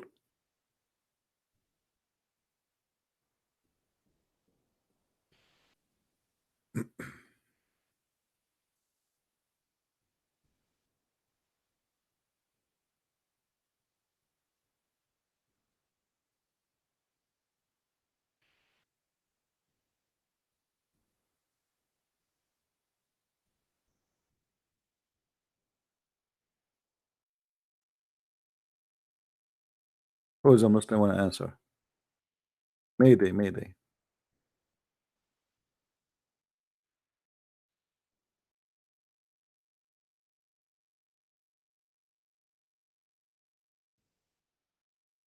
As you see, my friend, Islam is a very silly religion. It cannot handle a simple question. This is why the Muslims, they avoid speaking about details. They try to frame you. Let me recite the Quran for you and see how beautiful it is. And what they do, they bring you someone, he have a nice voice. You want to see how the Quran sound like? Ugly. Go and see the recitation of the Quran made by Muhammad Hijab himself. It sounds like a mule singing. If you have a beautiful voice, it doesn't matter what you say. Even if you're saying something dirty, filthy words, the song will come look nice. Especially if you don't speak the language, you don't understand the language, right? Because you don't understand what he's saying, so you do not notice the ugly words. So when I sing in a different language, and you do not know what I am saying, if my voice is beautiful, then it's going to be a beautiful song. As simple as that. So they try to fool you, making it as the singing is what is going to make you believe, or the beautiful singing will make you believe this must be from God. I remember there's a guy, he's a sheikh. Let me see if I can get his video. The sheikh, he was in France. His name is Al-Uraifi. He's a Saudi sheikh. So this guy, they have like a, they invited even foreigners to be in this conference. So this sheikh, he said, I want a volunteer. A French guy who is not a Muslim, he came to the stage as a volunteer.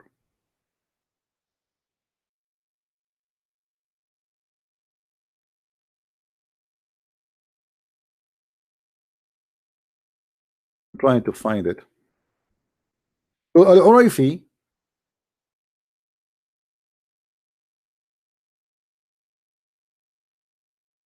he said to the guy, I'm going to recite to you two Quran. One is fake and one is from God. And we will not tell you which one. You tell me which one your heart feel better for it. The guy said, okay. He recited for him two verses. One is fabricated and one is Quran. And guess what? The French guy, he picked up the fake one.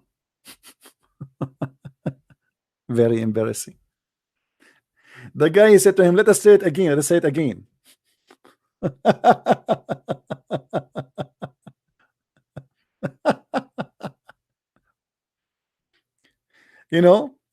I think what happened, this guy, he thought, he told them, I want to do that, pick up for me somebody, maybe they pay him. So they did not do that. They got somebody is honest. He is just, it's not a fake thing.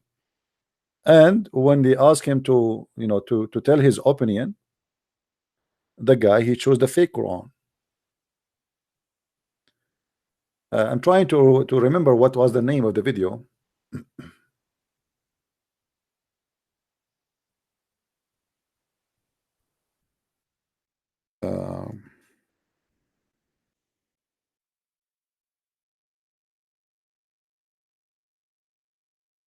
I made a video actually about it.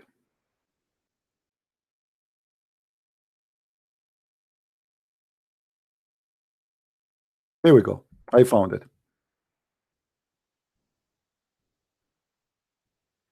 But let me see if I can find you the something translated. Hold on. Yeah, I don't know the translation here. Okay, this is let me post for you the link, all right, for those who speak Arabic.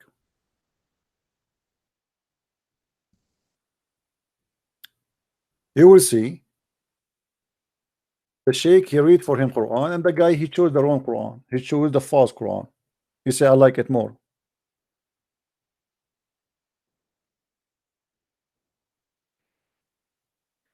If you go on YouTube, you will find tons of videos. A reaction of a Catholic when he heard first time the Quran.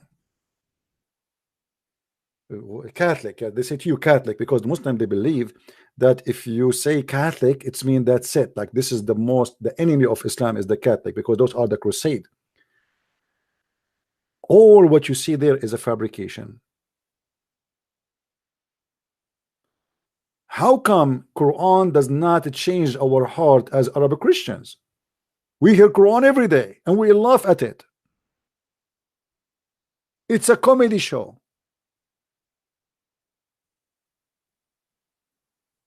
No, I cannot play it because they will claim copyright over it, as you know.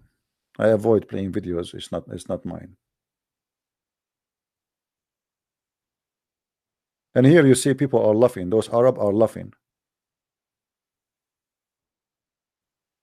This guy is saying to them, see, this is the truth, this is the truth, this is the reality when there is no editing for videos. They got busted.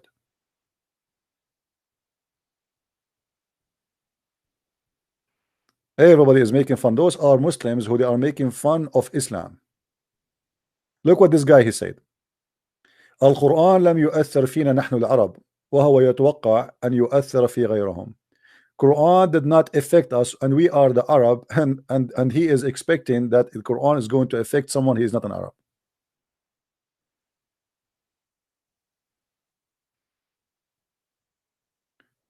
Many times I play for Muslims Quran which is not a true Quran and I ask them, what do you think about that? They say it's amazing, so beautiful.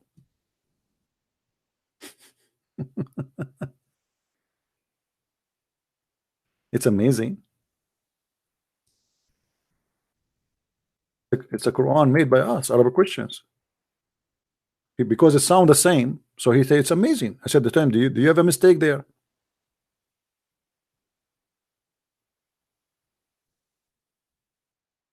Let me see if I can find you.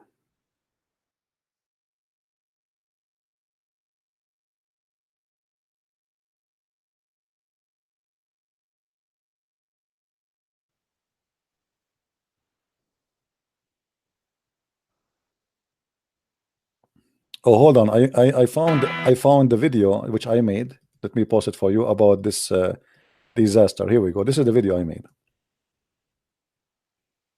about that fake, you know, amazing Quran. Let us see.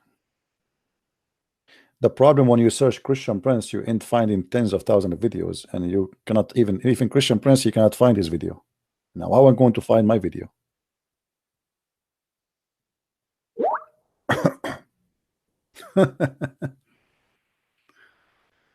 Oh boy.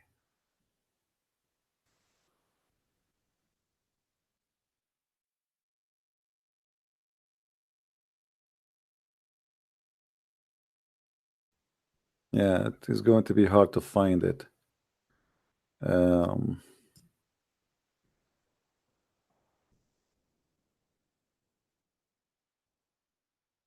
Trying to remember all the titles it was for the video, or the, you know, but yeah, I cannot find it.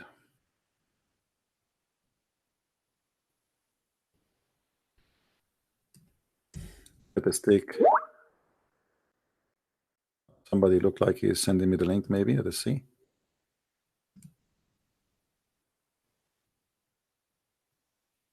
No, there's this one.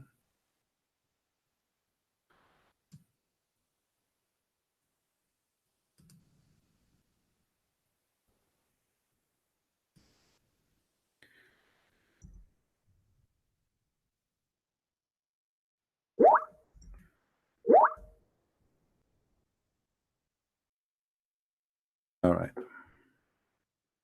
Yeah, I cannot find it. Here we go. This is a Quran made by us.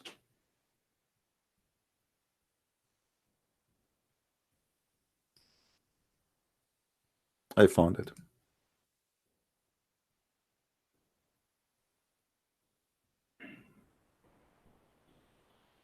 أعوذ بالله من الشيطان الرجيم.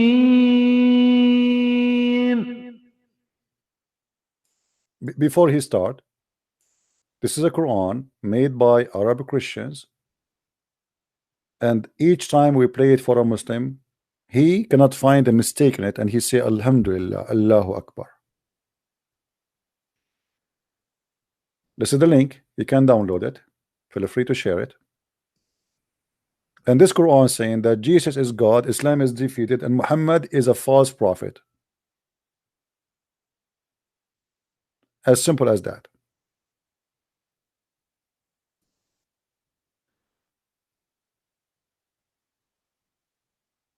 Jesus is God, Muhammad is from Shaitan, and he's a false prophet, and we are victorious by Jesus. أعوذ بالله من الشيطان الرجيم.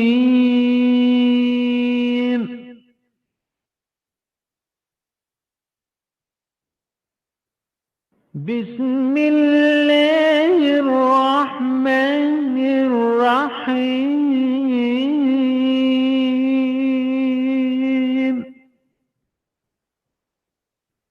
ألف لام حاء يا ألف هاء.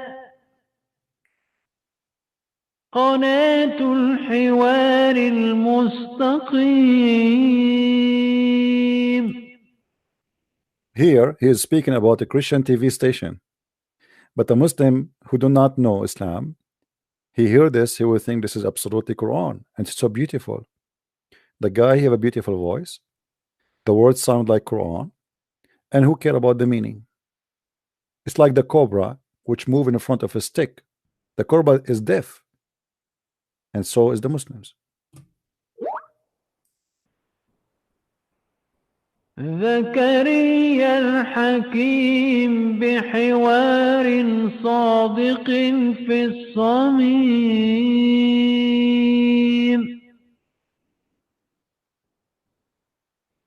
Zakaria, in case you do not know, he's talking about Zakaria. Zakaria is a Christian priest who exposed Islam in Arabic. So he said Zakaria, and what Zakaria did to the Muslims. يطعن العمم والعمائم والعميم. He make all the hats of the imams fell down.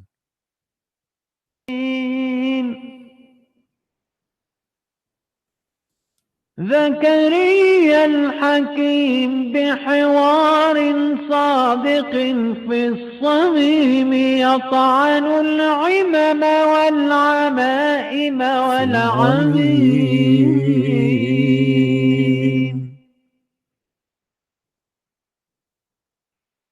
يسحق الشيطان اللئيم.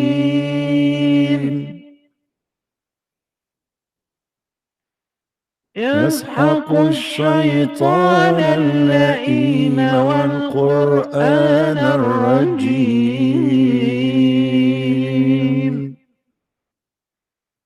بقوة رب المجد المخلص العظيم. وضع الكمامة تحت العمامة في أفواه الشيوخ.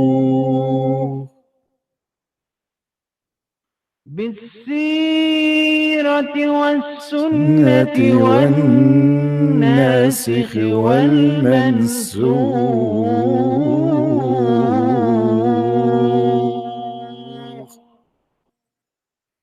فبنعمة يسوع المسيح وحبه الكبير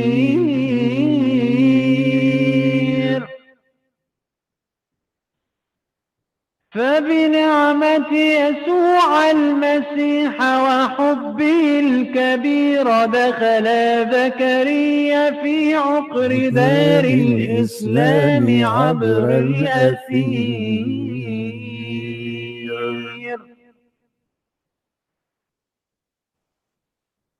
دخل زكريا في عقر دار الإسلام عبر الأثير واثبت بالدليل والبرهان في أسئلة عن الإيمان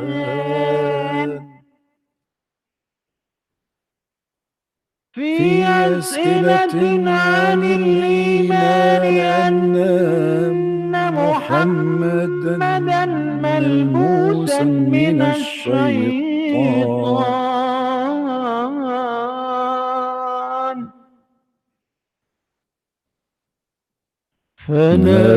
فناداه ربه من استراريا يا زكريا قم فناداه ربه من استراريا يا زكريا. Okay, translation. So simply what he's saying here, that this brother Zachariah, who is a Christian priest, he got the Muslim busted. He made their hats fall down, all the imam hats fell down, and he made them bite the sleeves of their shirts because they have no answers, and he got them busted from an-nasikh wal mansukh, which means the same verse we're talking about, like abrogating verses and abrogated verses, and they have no answer. And then his God, he called him from Australia because he was in Australia. And he said to him, "Oh Zachariah, get up, show them the truth about Islam and show them that Muhammad is from the shaitan. He's possessed by shaitan." Let us continue. قم واخدم ربك خدمة سرية قم واخدم ربك خدمة سرية ولسوف أعطيك طلاقة اللسان وحسن البيان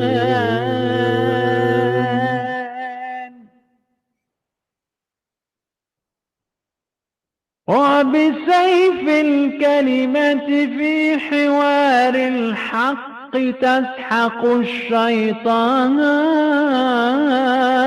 صح.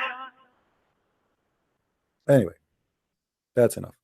So this is a Quran made by us Arab Christians or Arab speaking Christians, and we challenge Allah to make Quran better than this. Can he? Can he? This Quran is saying that Jesus is God.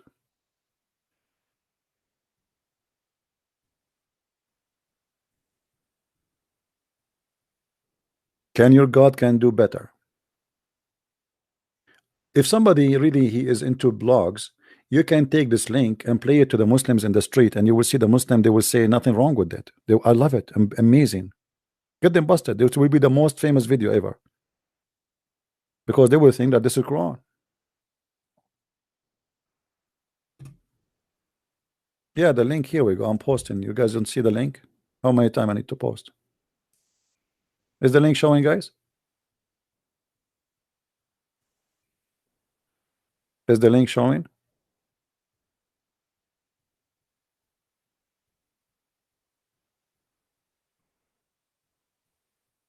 Okay, why people they keep saying share the video? I'm showing it. Here we go. I'm posting the link.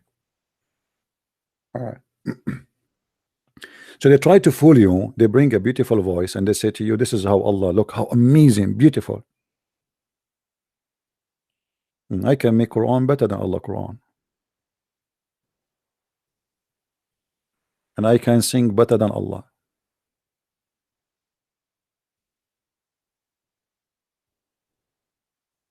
Any Muslim want to prove me wrong?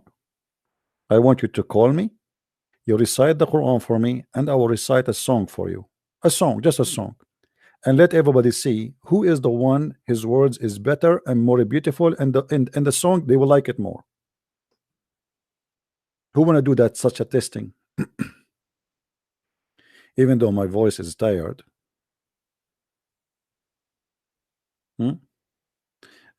Guys, don't forget to download this video and share it around. And me myself, I will download it actually.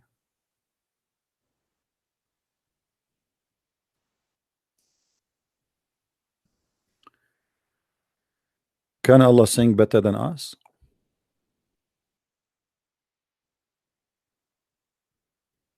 I don't want to sing now.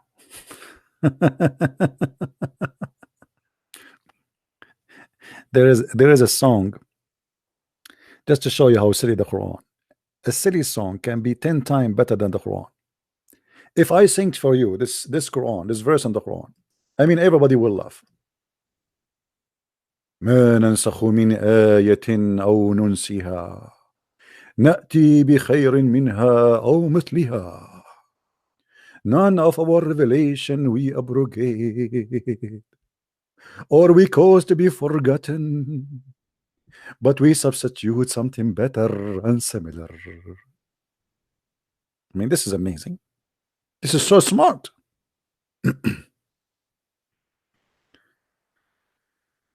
Oh boy.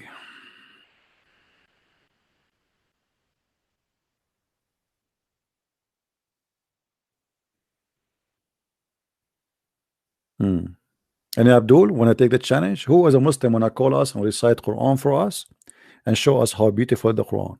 And I will sing an advertising.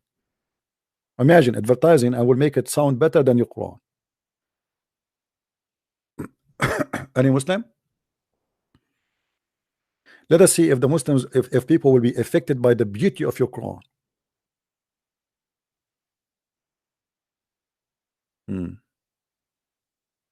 How you can call? You mean Sam Shamoun? He have his his page on YouTube. Contact him. He have Facebook. Contact him. Well, what I can do? I'm doing broadcast every day, so I'm losing my voice. What I can do? If I have right now 4 wives, one of them she will be making a tea for me. The other one she will be doing massage for my feet. Islam, beautiful religion, beautiful religion. 4 slave women. And the other one she will be doing belly dancing.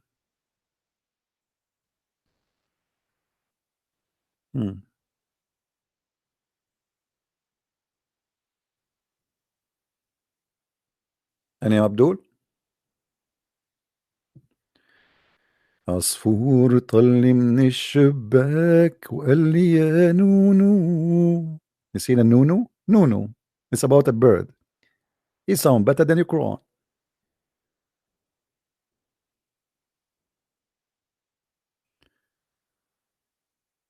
عصفور طل من الشباك وقال لي يا نونو خبيني عندك خبيني دخلك يا نونو خبيني عندك خبيني دخلك يا نونو. نزلت عخده الدمعة وجناحاته متكية وتهدى بالأرض وقال بدي امشي وما في. نزلت عخده الدمعة وجناحاته متكية وتهدى بالأرض وقال بدي امشي وما في. ضميته ع صدري وصار يتوجع لجروحاته. ضميته ع صدري وصار يتوجع لجروحاته قابل ما يكسر الحبس كسر صوته وجناحه. قلت له خايف من وين؟ قال لي من القفص هربان. قلت له ريشاتك وين؟ قال لي فرفطها الزمان. قلت له جاي من وين؟ قال لي من بيت الجيران. قلت له خايف من وين؟ قال لي من القفص هربان عصفور طل من الشباك وقال لي يا نونو Allah scared of me. Allah يا نونو Allah scared of me. Allah يا نونو. May Nunu take you to heaven and break your God Allah with you. May Allah became Nunu so he can understand you. But Allah, he have no brain, and nobody know when he is going to show when. And Allah is really a joke. And he cannot be like Nunu. Quran, right? Quran, yeah. And Nunu is just the name of a bird. No, sorry, the name of the person, the bird is asking for refuge. It's about a story of a bird trying to seek refuge. He ran away from the cage, and he's asking for help. He broke his wings during the time trying to escape.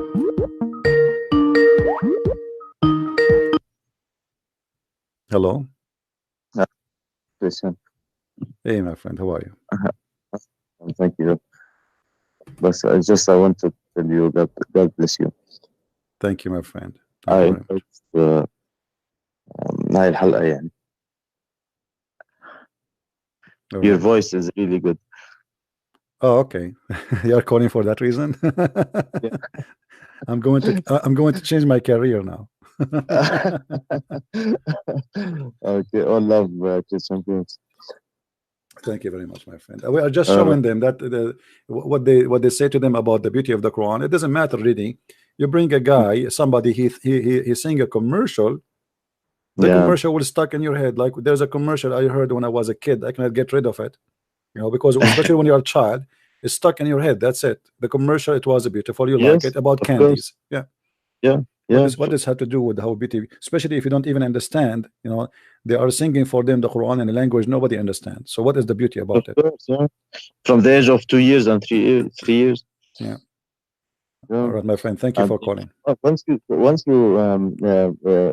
one of your videos you told that you said that you will read fake Quran to one of your callers, and you read a real Quran.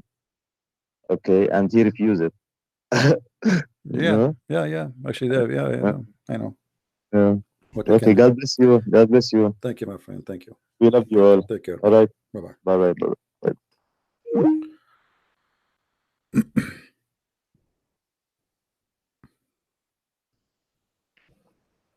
Do we have any Abdul? Mayday.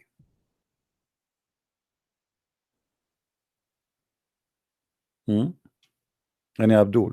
Who is Abdul when I do competition? The Quran of Allah versus the singing of Christian Prince. Let us see who can do better. Anyone there? Yeah, do you love me? Do you?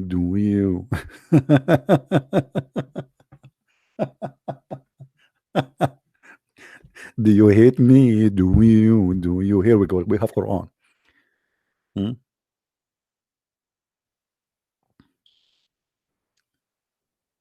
Any Abdul? Why Muslim cannot marry anyone? Because simply the purpose of marrying non-Muslims is to bring the children to Islam. So if a Muslim woman, she marry a non-Muslim, the children, they will follow the father. Because the strong in the family, the one who forces things to happen, is the man. So Muslim women, they cannot marry non-Muslim because that will make the children are not Muslims. Muhammad, he tried to spread Islam by having more and more babies.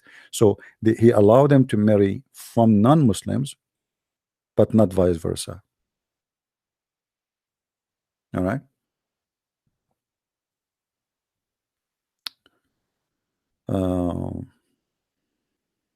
Any Abdul? There is a writer. His name is Taha Hussein, very famous. Let me show you. Let me find you his picture. He's a sheikh actually. Taha Hussein. The Muslims, they hate him because he said bring me a pen and a paper and I will write Quran better than the Quran you have.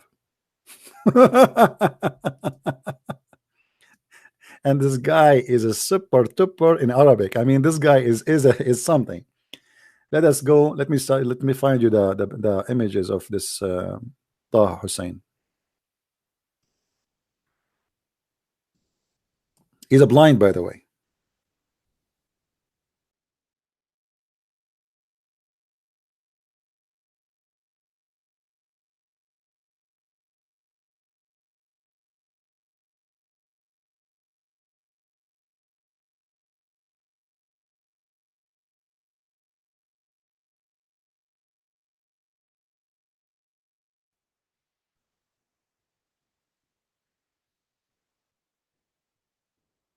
Let us see.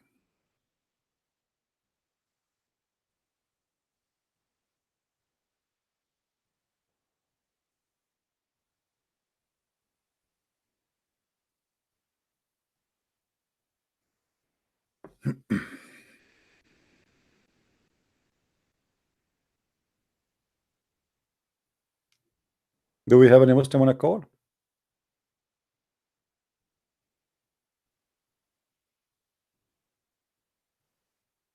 Any Muslim?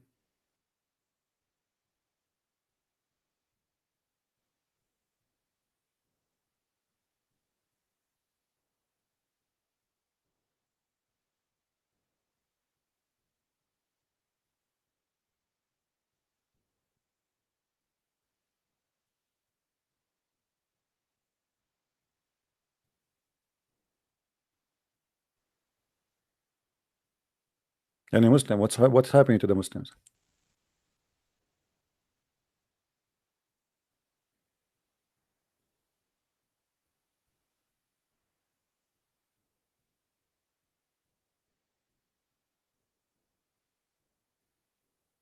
Anyone?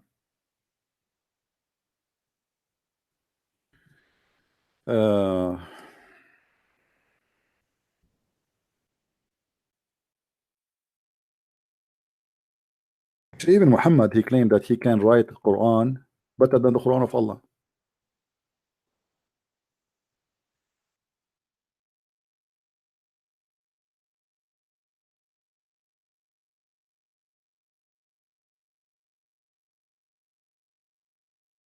Right? Do you remember the hadith where Muhammad, he said when he was dying, bring me a paper and I will write you something which you will never misguided after it?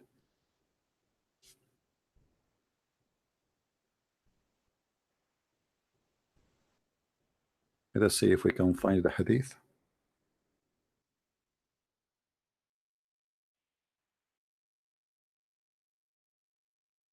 Here we go. Muhammad, he claimed that he can write something better than the Quran. Ibn Abbas said when Allah apostle was in his death bed and were some men in the house, he said, come near, I will write for you something after which you will not go astray. Some of his companions, they said, Allah apostle is seriously ill and we have the Holy Quran.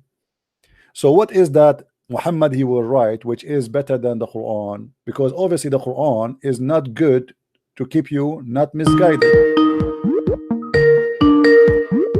know what I mean? Hello? Hello? All right. Do you see it, guys?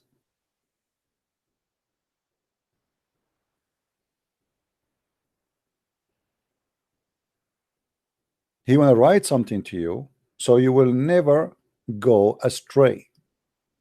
Which means Muhammad is saying here the whole Quran is garbage. It's not the one who will keep you from being astray. What I will write for you right now is what will make you stay guided. The companion that says, so what the Quran for? We do not need you to write for us. I thought we have the Quran. And then the Muslims, they start fighting about what Muhammad says. Some of them says, give him a paper to write for us. Come on, give him a paper.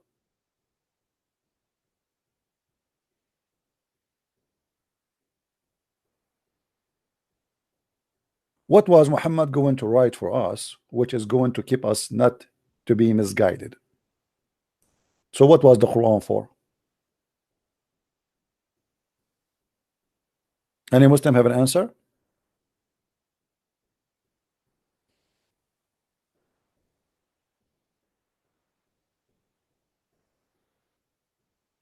Can your God Allah the Nunu? Can he answer? Where is your God the Nunu? Why he cannot debate me? I am here waiting for the Nunu, and he cannot show up for me. Your God is small like a Nunu. He have no idea what to do. And your Quran, he claimed that he have a better solution than you do. He is going to write for you in the last moment a Quran better than the Quran of Allah. La, la, la, la, la, la. This is religion. But Allah is very real. Wallahi. Look how he proved Allah to be real. He said Allah is very real. Wallahi, which means Allah is very real. I swear by Allah. I mean, how stupid that argument is. You prove to us Allah is real by saying Wallahi. Okay, I will prove to you that Allah is not real. Wallahi. Wallahi. Is that hadith is real? Wallahi, or it's not real? How your prophet saying he will write for you something better than the Quran?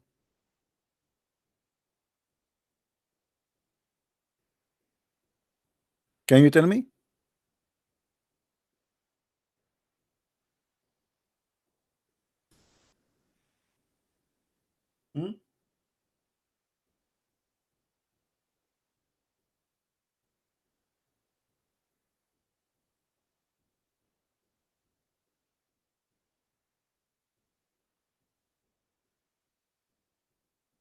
How Muhammad is going to write something better than the Quran? Who is going to answer?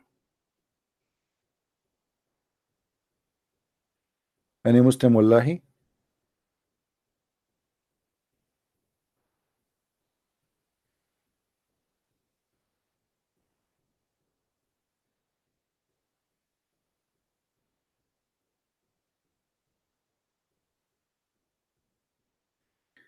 There is an attack by terrorists in Christmas market in Strasbourg. 2 people are dead. In France.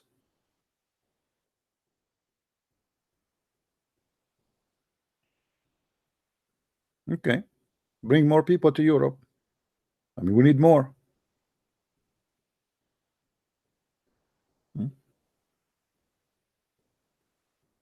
We need more. Let us see how many attacks will happen in the Christmas time.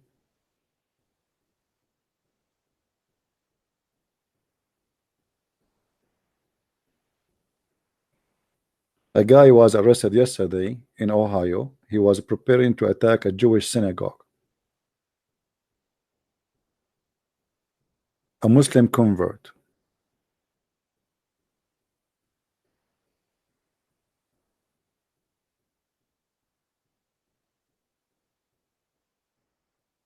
Well, you know, what is the explanation of those who they call themselves liberals, the socialists, etc.? Why when somebody convert to Islam right away he want to kill non-believers? Why somebody he convert to Christianity or even became an atheist, he don't want to kill people? Why the second you convert to Islam you want to, you know, you want to be a terrorist? What happened?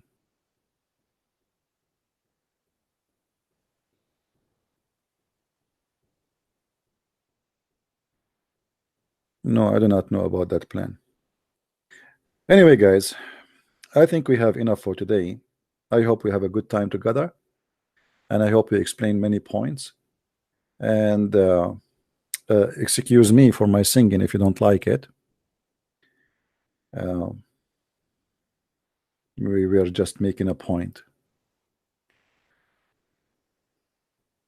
But every day Islam proved to us that Islam is a false cult, bring nothing but violence, chaos, bloodshed, and the second Islam enter a town, peace run from the other side. If you don't believe me, go and see what the Muslims are facing in their own land. I saw what they call it a strike in France, and I saw people screaming Allahu Akbar, attacking police cars. France is a stupid country. When I say stupid, I mean the government. Imagine the policeman, he cannot defend himself. They were beating the policeman, shouting Allahu Akbar, and the poor policeman, he cannot defend himself. So why he is a police? I mean, why you want to work in the police in such a country? Resign. Resign. If a country don't allow a policeman to defend himself and they are beating him with metal, which means can cause his death, even they put fire inside his car, the poor guy, his car is burning, he can be burned alive, and yet the poor guy is not allowed to defend himself. What kind of a country? What's wrong with those people?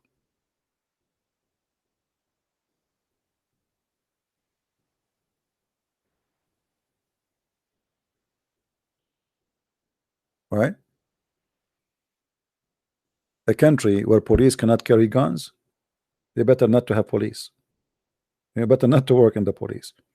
Thank God in America we carry guns. You know, I have my gun with me, and I'm not a policeman. Actually, my gun license is not to carry a gun, it carry guns. I can carry as many as I wish. I can carry 2, 3, 4, 5, 6, 7, 8. It doesn't matter. I have a license to carry guns.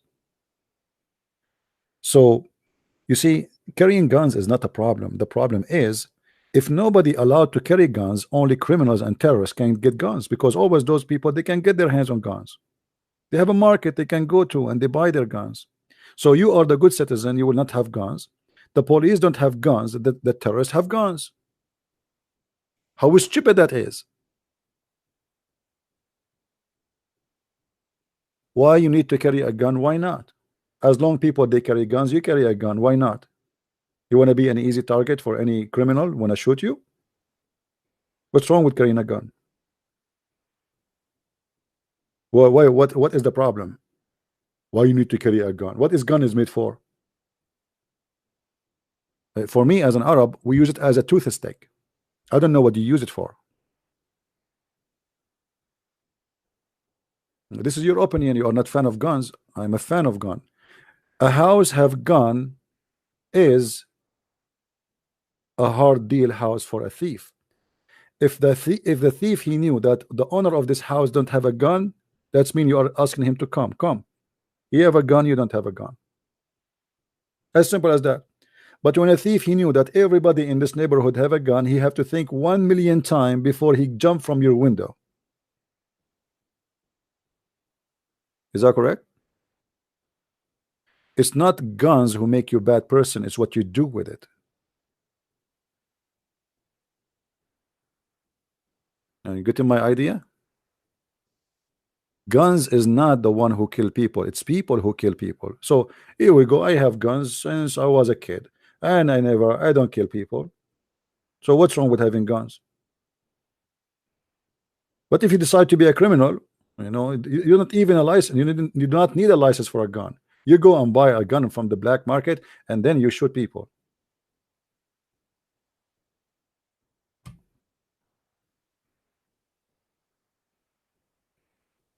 Actually, in America, cities where guns are forbidden is the one have the highest crime. As an example, Chicago. Guns is forbidden in Chicago. Go and see what the rate of crimes in Chicago. In my neighborhood, who dare to shoot? Who dare?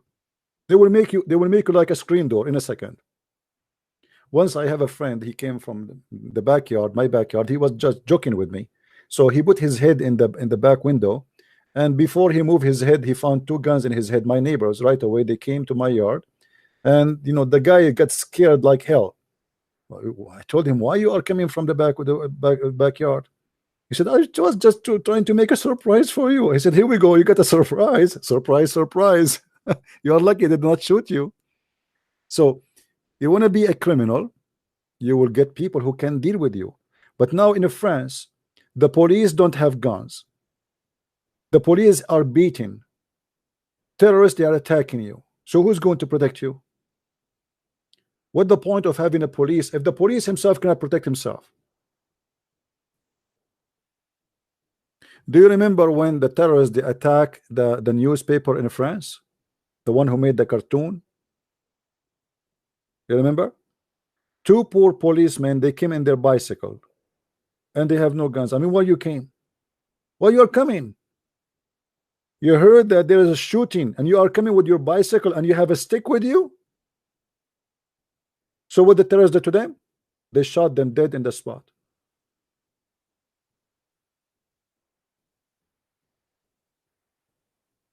If I am in the market and a terrorist he start shooting people, I will shoot him dead right away. We have the right to defend ourselves, to protect my country, to protect my people. We cannot have a policeman everywhere. We cannot. It's impossible. By the time the policemen they come, many people will be dead. But if the people are armed, the good people are armed, then terrorists they have no chance to kill many. Maybe they can kill one, maybe two. But they will not be able to escape and they will be punished. You can buy a gun, but don't be a criminal. Be a good man. Never hurt anyone. Protect yourself, protect your family, and that's what the gun is for. For me, I have a hobby, I like guns since I was a kid. I don't carry my gun because I'm afraid of anyone. I don't really. This is not the issue. I was carrying a gun all my life.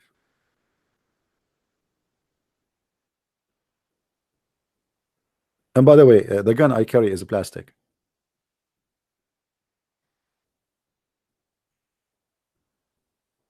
I like plastic.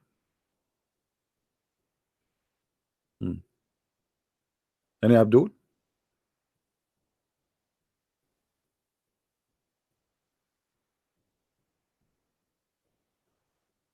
Sure, guns will improve situation because you will have better security.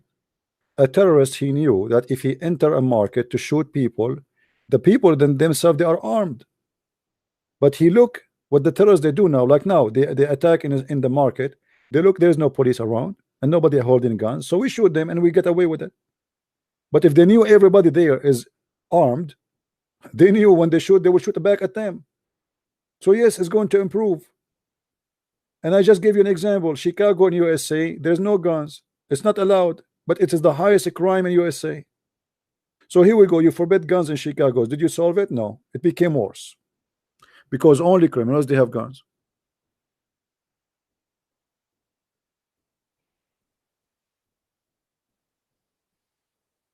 So yes, guns will improve the issue. Now, if you say to me, what if somebody is crazy, have a gun? A crazy person always he can get a gun. A criminal always he can get a gun. Oh, for extra money, and there's a criminals who will sell you guns. Illegal. Right? And if somebody is a criminal, he do not need even to buy a gun. He can kill you by a knife. How many attacks made by terrorists by knives or even by a car? If somebody decide to kill, he can kill easy by many ways. So how we can fight criminals, how we can fight terrorists, by what? By having a police are not allowed to have guns like in France?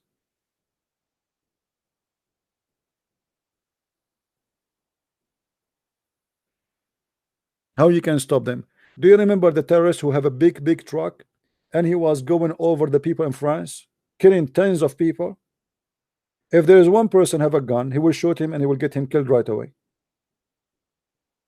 But nobody to stop the terrorists there. There is no police. Police don't have guns. People don't have guns. So who's going to stop the terrorist?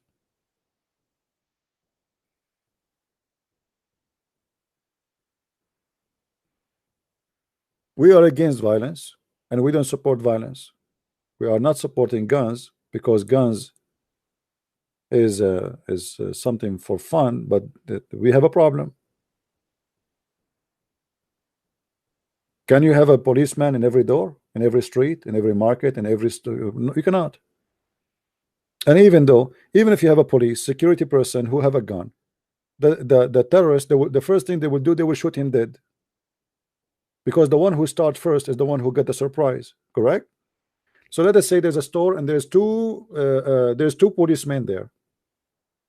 All what the terrorists did, they do, he go and he surprised them from their back and he shoot them. Here we go. The two police, when we have them, is dead because they are easy target. They are wearing uniform. We knew who they are.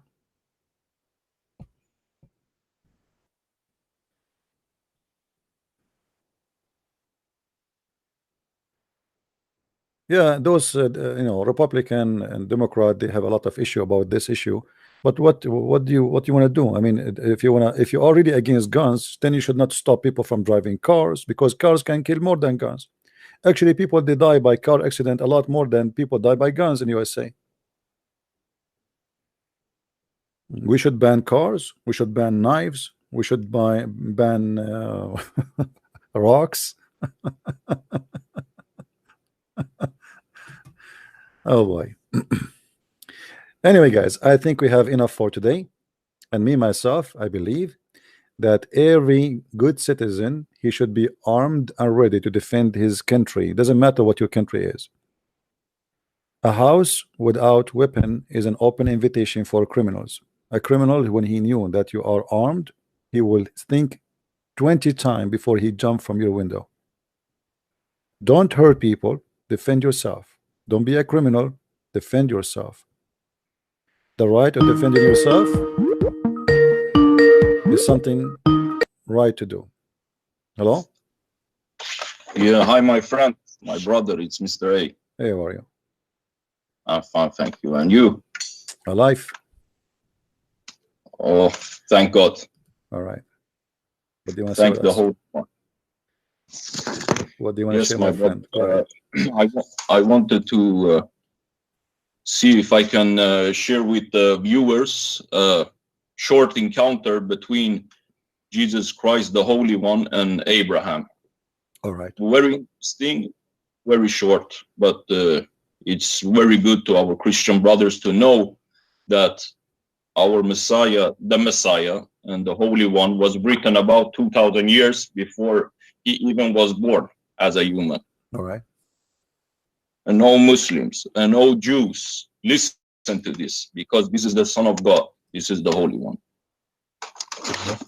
Yes, as we know, Jesus, he says that before Abraham was born, I am. Okay. So, well, the story, short story is like this. We can find it in John 8. Jesus Christ was in the temple courts and explaining to the people who he was. The people argued with him because Jesus said that God is his father and that he came down from heaven. Mm-hmm. And the people got really mad, really angry when Jesus told them that he met and saw Abraham. Okay.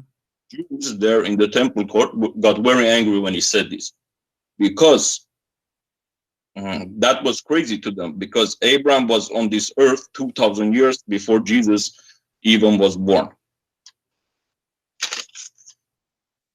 So, and John 8:56, we find that this conversation between Jesus and the Jews.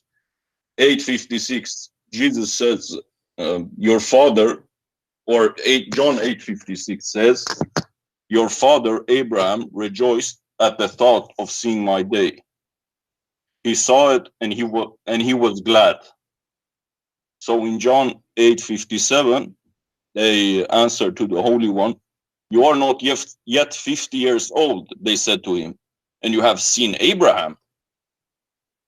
And Jesus answers in John 8:58, very truly I tell you, Jesus answered, before Abraham was born, I am.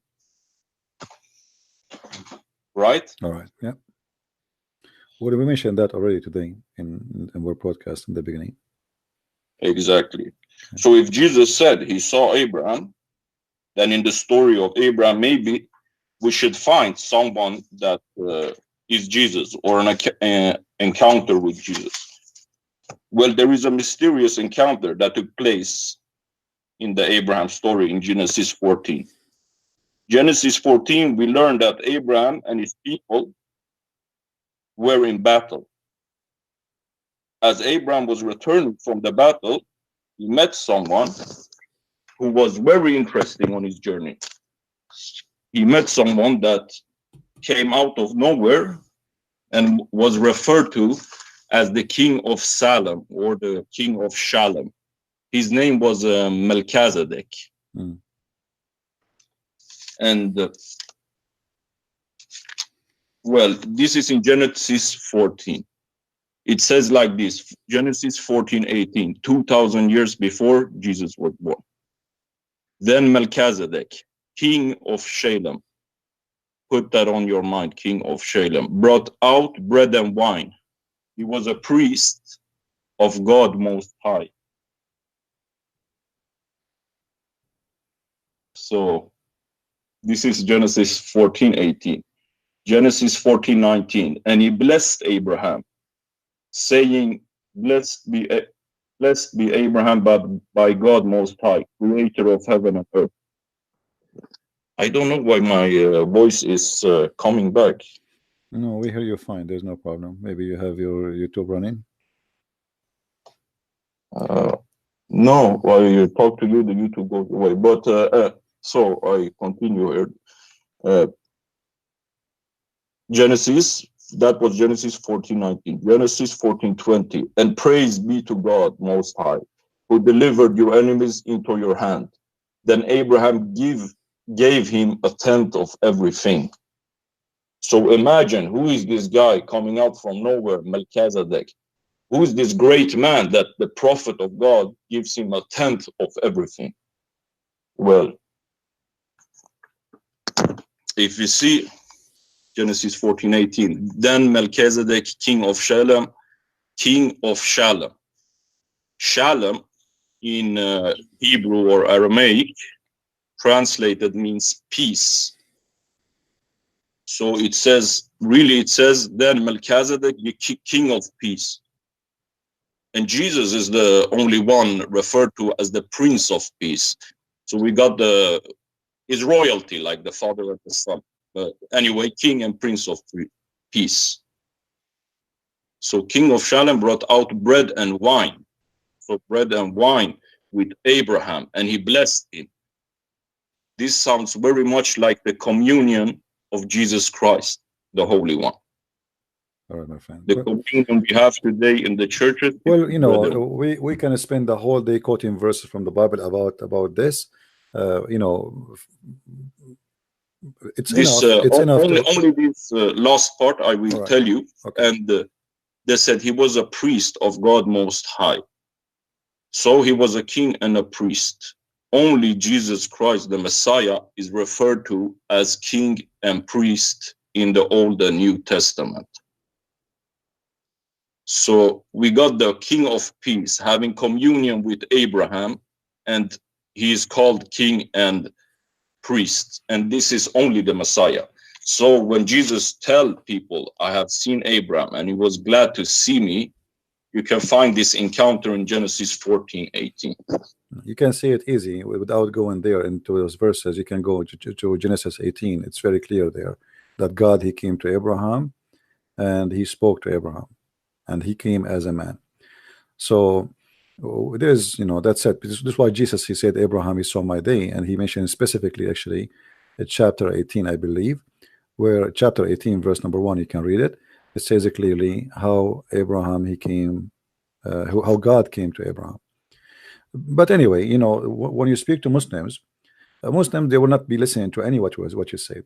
He will be deaf, you know, because simply the book the book you're reading from, you don't believe in it anyway. So when a Muslim, he asks you where in the Trinity in the Old Testament, he is not asking you for giving answers. He is just giving you a hard time, you know. That's it.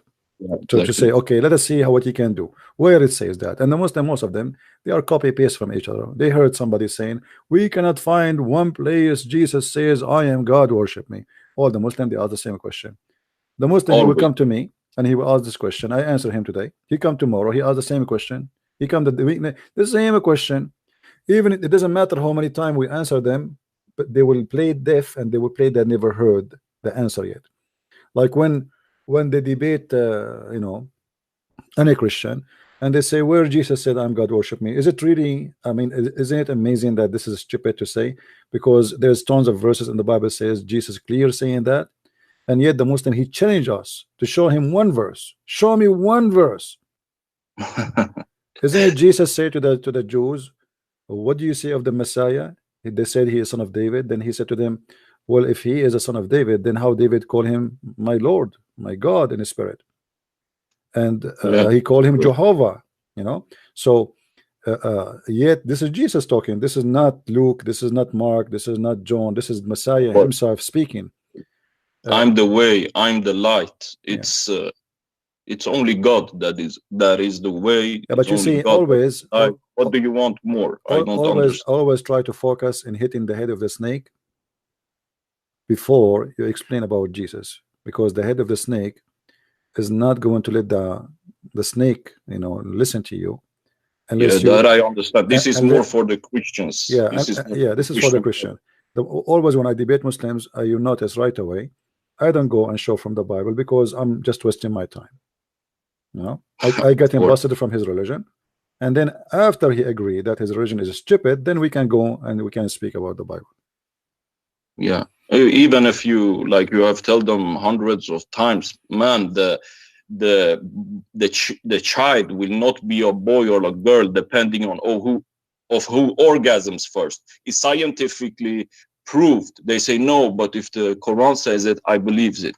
But this is something he said to us. But between him and himself, he knew that this is stupid. Of course, he knew this is stupid, man. Okay, but what he can say, I mean, well, he will agree that this is the second he agreed that this is stupid, then he agreed that Allah is false God. So he have to defend until the last moment, until he have no blood left in his nerves, you know. Yeah, and then run screaming, huh?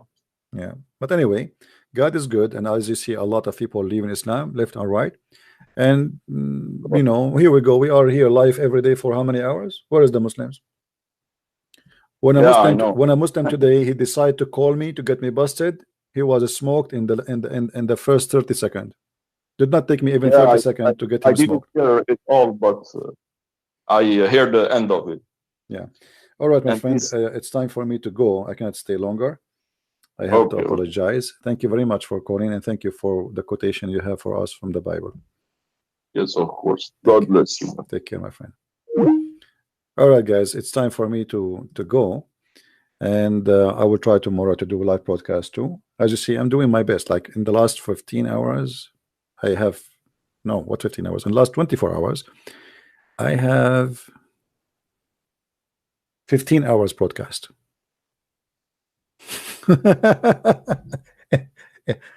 I mean, what I can do more? In the last 24 hours, I had 15 hours broadcast only. Can I do more? You tell me. It's me, what is left is just to make some food to eat and to sleep a little bit. And then I have to work in my books, and then I have to answer emails, and people, they ask me questions and blah blah blah. It's crazy. So as you see, I'm doing my best. Now it's your duty to do your best. You see, we should not have only one Christian prince. All of us, we should be princes and warriors for the Lord. All of us. How beautiful it is going to be if now we have 500 or 600 people watching, and all of them, they decide to be a missionaries, to be warrior, and warrior not for violence, warrior of love and the truth. We don't promote violence, and we are against violence.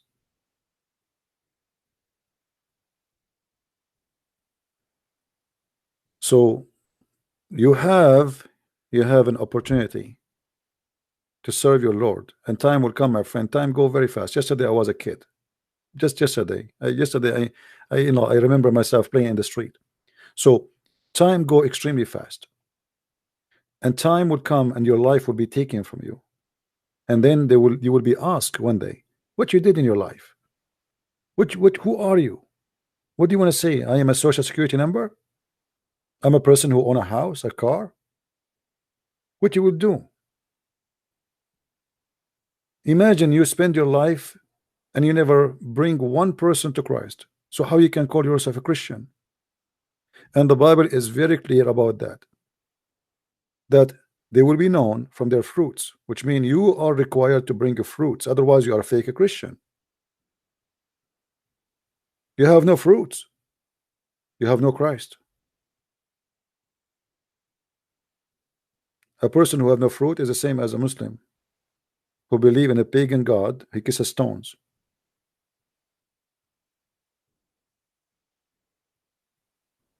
Yes, I joined the USA Army before. Yeah. Anyway, my friend, thank you very much for being here. May the Lord bless you. And I hope today we have enough to prove our point. I advise you to cut my video. The videos are long, but let's say, like, there's many people, by the way, doing great job. They are cutting my videos, and like there's a channel, it's called the Christian Prince Debate. And this guy, he getting thousands and thousands of, actually he getting more review than me. You believe it? So you can do the same.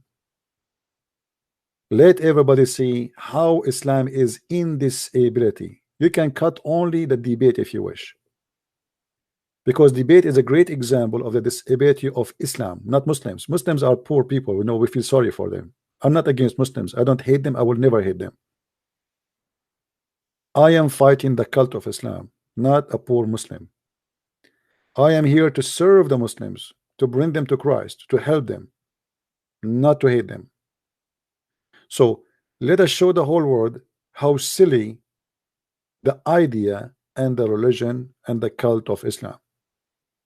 And every debate we do is a life proof that Islam is literally stupid cult. Otherwise, why Muslims cannot explain their cult, why they cannot answer about their cult, why they cannot defend their cult. They defend their cult just by speaking to people who don't know nothing about Islam or don't even know about the Bible. All right. Thank you, my friend, for being here. May the Lord bless you, and until we see you soon again, I leave you with the peace of the Lord. He is the one who gave us peace. He said, with peace I leave you, my peace I give you. And if the peace of the Lord with you, there's no peace over that peace. So may the Lord bless you with his peace, and I hope that we will keep us safe, as we heard that there's an attack in France by a terrorist against Christian in the market buying things for Christmas. Be careful, be vigilant, and be strong. The devil, he will try to scare you, try to intimidate you. Never get or be intimidated. We will not, because if we are, then the devil is a winner. We are victorious by his name, and no death can overcome us, because we are people who been promised the eternal life. They can kill the body, but they cannot kill us, for we'll be living forever with our Lord the Messiah. And always, after all the discrimination of Christianity and Christians, the more discrimination we face, the more victorious we come. If you don't believe me, go and read the stories of the early Christian fathers. Nobody was discriminated as them, nobody suffered as them, and nobody paid his life as they do. They are our great example, and from them we learn. Thank you very much. Christ is Lord, Islam is false. Amen to that. See ya.